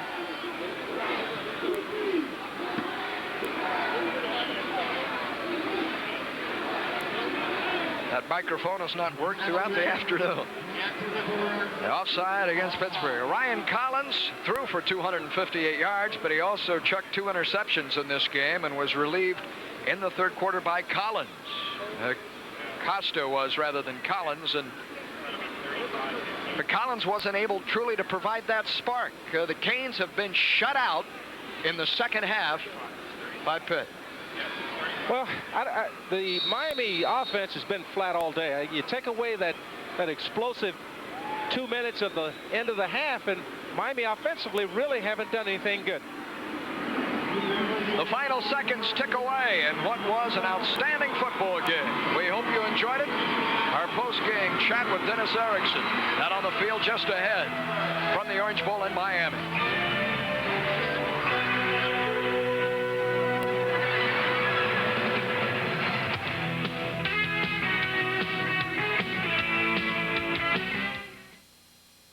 If you're going to come out to play, you better not fake it. Kick it. Quench it. Gatorade in the house. Come on. Kick it like that. Kick it. Quench it. Quench it like that. Kick it. Quench it. It's got to be Gatorade. Kick it. Hey, Tampa Bay fans, you could watch the Bucks battle the Redskins from your personal Sky Suite in Tampa Stadium on December 4th. Just look for the Gatorade display at your Tampa area Circle K, farm stores, and Pickwick, and register to win. Do you have an idea for a new product or invention that you'd like to submit to companies? If so, there's information from Invention Submission Corporation to help get you started. ISC is America's largest invention service organization with over 50 offices nationwide. Call now for free information, which includes forms to assure confidentiality and record and date your invention, plus an informative brochure. Call for your free information now. For your free information, call 1-800-652-2112. Call now. Miami is won, and here's Joe with Dennis Erickson. We're with Coach Erickson, and Coach, 17-12 win. You got to be happy to get out here with a win today. No question about it, Joe. We played awful, and we weren't emotionally ready to play. That's my fault, and very disappointed with our play. And you got to give Pittsburgh credit. We had a chance to put it away a number of times in the second half and never could get it in the end zone. We struggled offensively, up front, every place. We didn't play very well. Defensively, we played well enough to win at the end, and a win's a win, but obviously we need to look at it and see what the heck happened, because we've got Temple and we've got Boston College, and if we want to be as good as sometimes we think we are, maybe we aren't sometimes, and we better evaluate some things. All right, thanks, Coach. Okay, Thank Joe. you very much. Coach Dennis Erickson joined us. Back up to you. Yeah, he really wasn't in a mood to talk, but did come over and chat with Joe. 17-12. Your final. Miami wins its 8th game of the season, but it was a fight with the Panthers the entire way.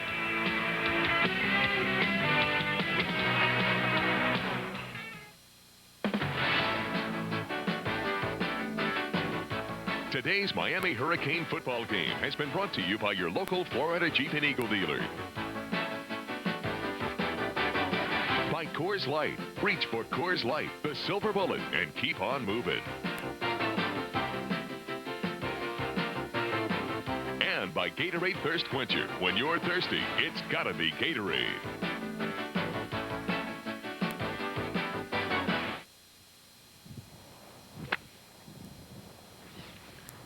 If you're like most women golfers I meet, you want to improve your golf game. There's no better, faster, more economical way than reading Golf for Women magazine and watching our free Back to Basics video. This free video will help you cut stroke after stroke off your short game. Watching Golf for Women magazine's free video is like taking private lessons from the pros right in your own living room.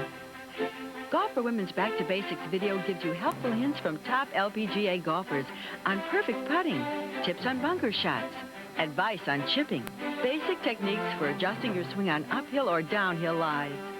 Everything you need to perfect your short game. During this special TV offer, our Back to Basics video is free with your paid subscription to Golf for Women magazine. Golf for Women is the magazine that guarantees to improve your score. If you're not completely satisfied, you'll be sent a full refund. The video will still be yours to keep free. And during this special offer, your subscription price is only $12.97, and you get our Back to Basics video absolutely free with your paid subscription. Golf for Women magazine and our free Back to Basics video will help you play better and enjoy the game more than you ever have. Call now and get 1 full year, 6 big issues plus your free Back to Basics video. Call now, 1-800-652-2112.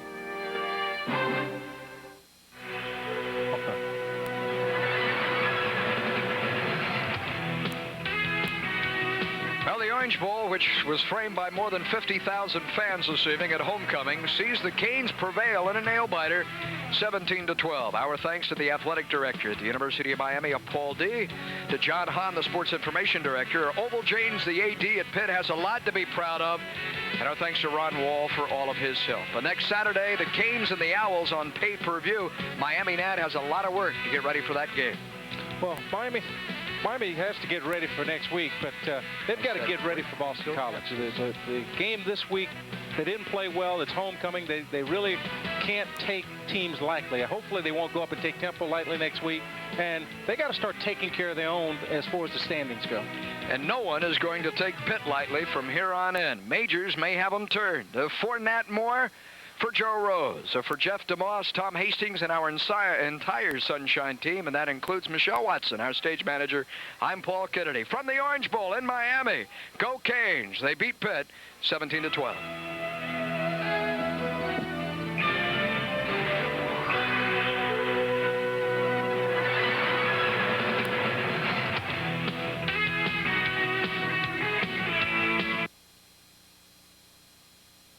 It's time to jam.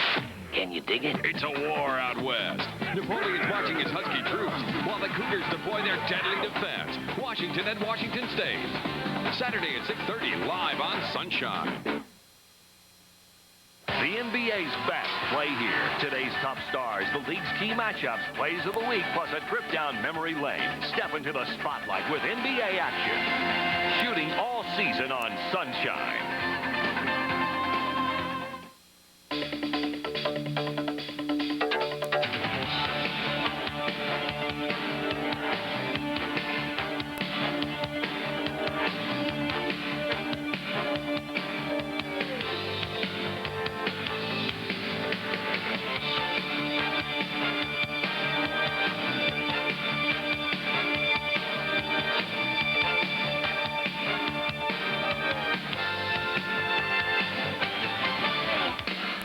Today from ABC West Lanes in Mechanicsburg, Pennsylvania, Prime presents the fourth stop of the Brunswick World Team Bowling Challenge Series. And welcome to the Brunswick World Team Challenge. We're here in the beautiful Susquehanna Valley of Pennsylvania, just down the road from Harrisburg, the capital of this great state. And happy to have you with us. Hello again, everybody. Jay Randolph along with Hall of Famer Earl Anthony. And Earl, I look forward, of course, to the Baker system and the competition here. Let's talk a little bit about the conditions. They've been very, very challenging. Well, challenging is one way to say it, Jay. Demanding might be a better way. Not only that, but the spare shooting is difficult. It's hard to get a strike. But the teams that have worked hard and really wanted to be here badly are the ones that have made the top three. And our top three teams, let's have you introduce them. Well, in third place, Trophies Unlimited, led by a guy that I bowled with years and years ago. This is an old-timer, Wayne Sheridan, but he's surrounded himself with a bunch of guys. You might call it Wayne Sheridan in the Four Tots, but he calls it Trophies Unlimited. And the team they're going against is a very strong, talented, young team again, the Hoinke Classic team. This team has been around a little while, much the same as the kids, but what makes them a little different is their international experience, their ability to play under pressure. They've had that in their past, so it'll be an interesting matchup. And the winner of that match goes, of course, against team champions, our leader, a very experienced team, very strong team, a team that's going to be very difficult to beat. All right, so in our first match, we have Hoinke and Trophies going at it, and we'll be back with the action right after these messages.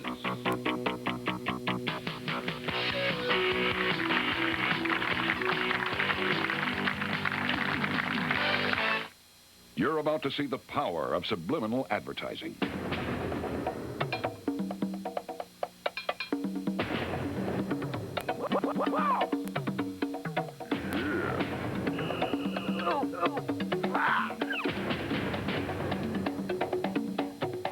Now, can you name bowling's hookingest and bashingest ball? It's the Rhino Pro line in several distinctive urethane formulations to improve any game, only at your local pro shop.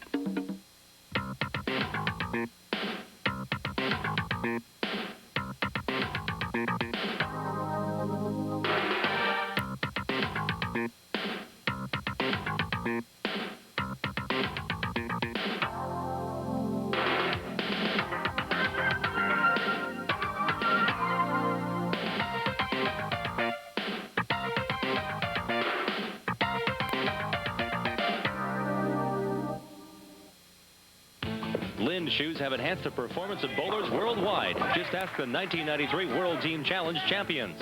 The Brunswick Rhino team has used Lynn shoes for years. I myself like Lynn shoes because it gives me the best footing throughout my approach. I use Lin's for the various sole and heel combinations. I choose Lin's for the durability. Comfort is #1 in my game. No other shoe beats the comfort of a Lin's shoe. I wear Lin's shoes because they make me look good. Lin's, everything you need in a bowling shoe.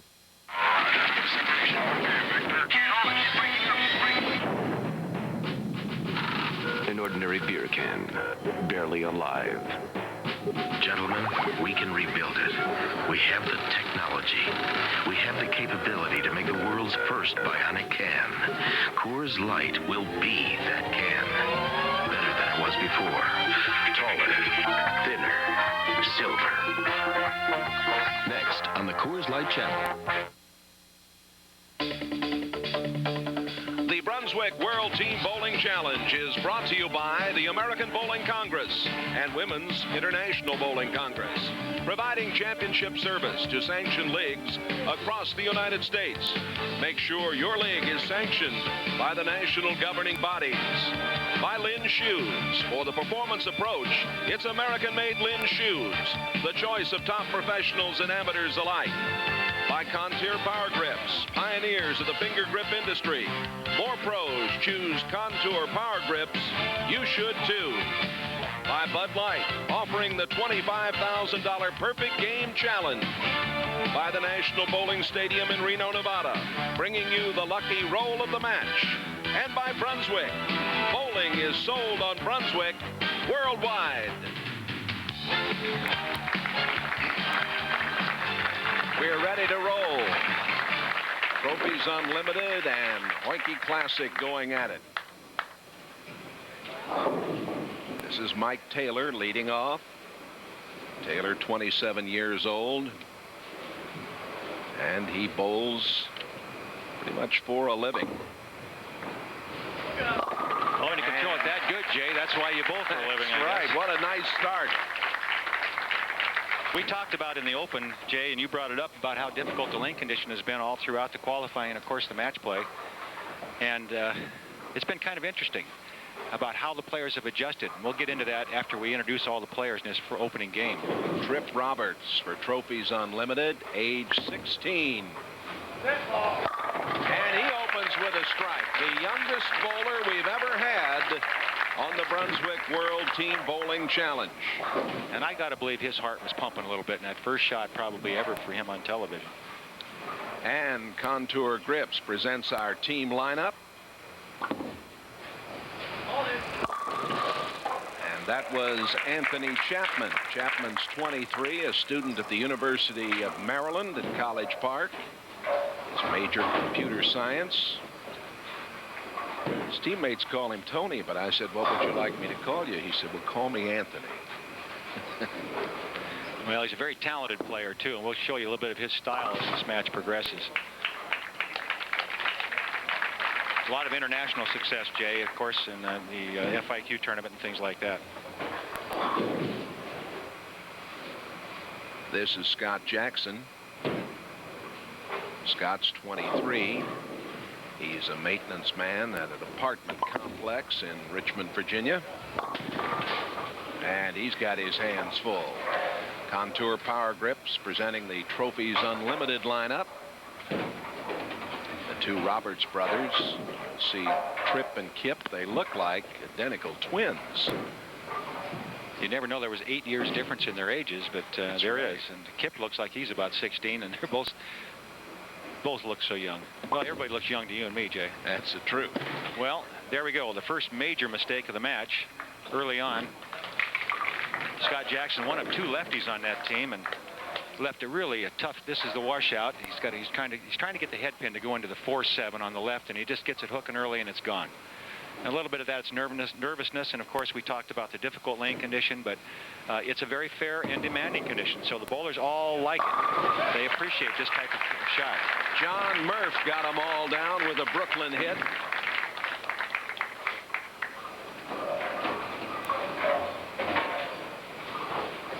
This is John Beasley. John works in a pro shop in Hopewell, Virginia, 26 years old.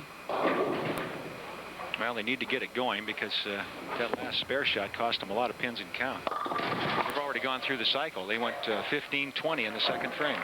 A little high with that one. Leaves only the 3-6-10, and as we talked about spare shooting being difficult, this is one of the more difficult spares on the lane. The ball wants to either hook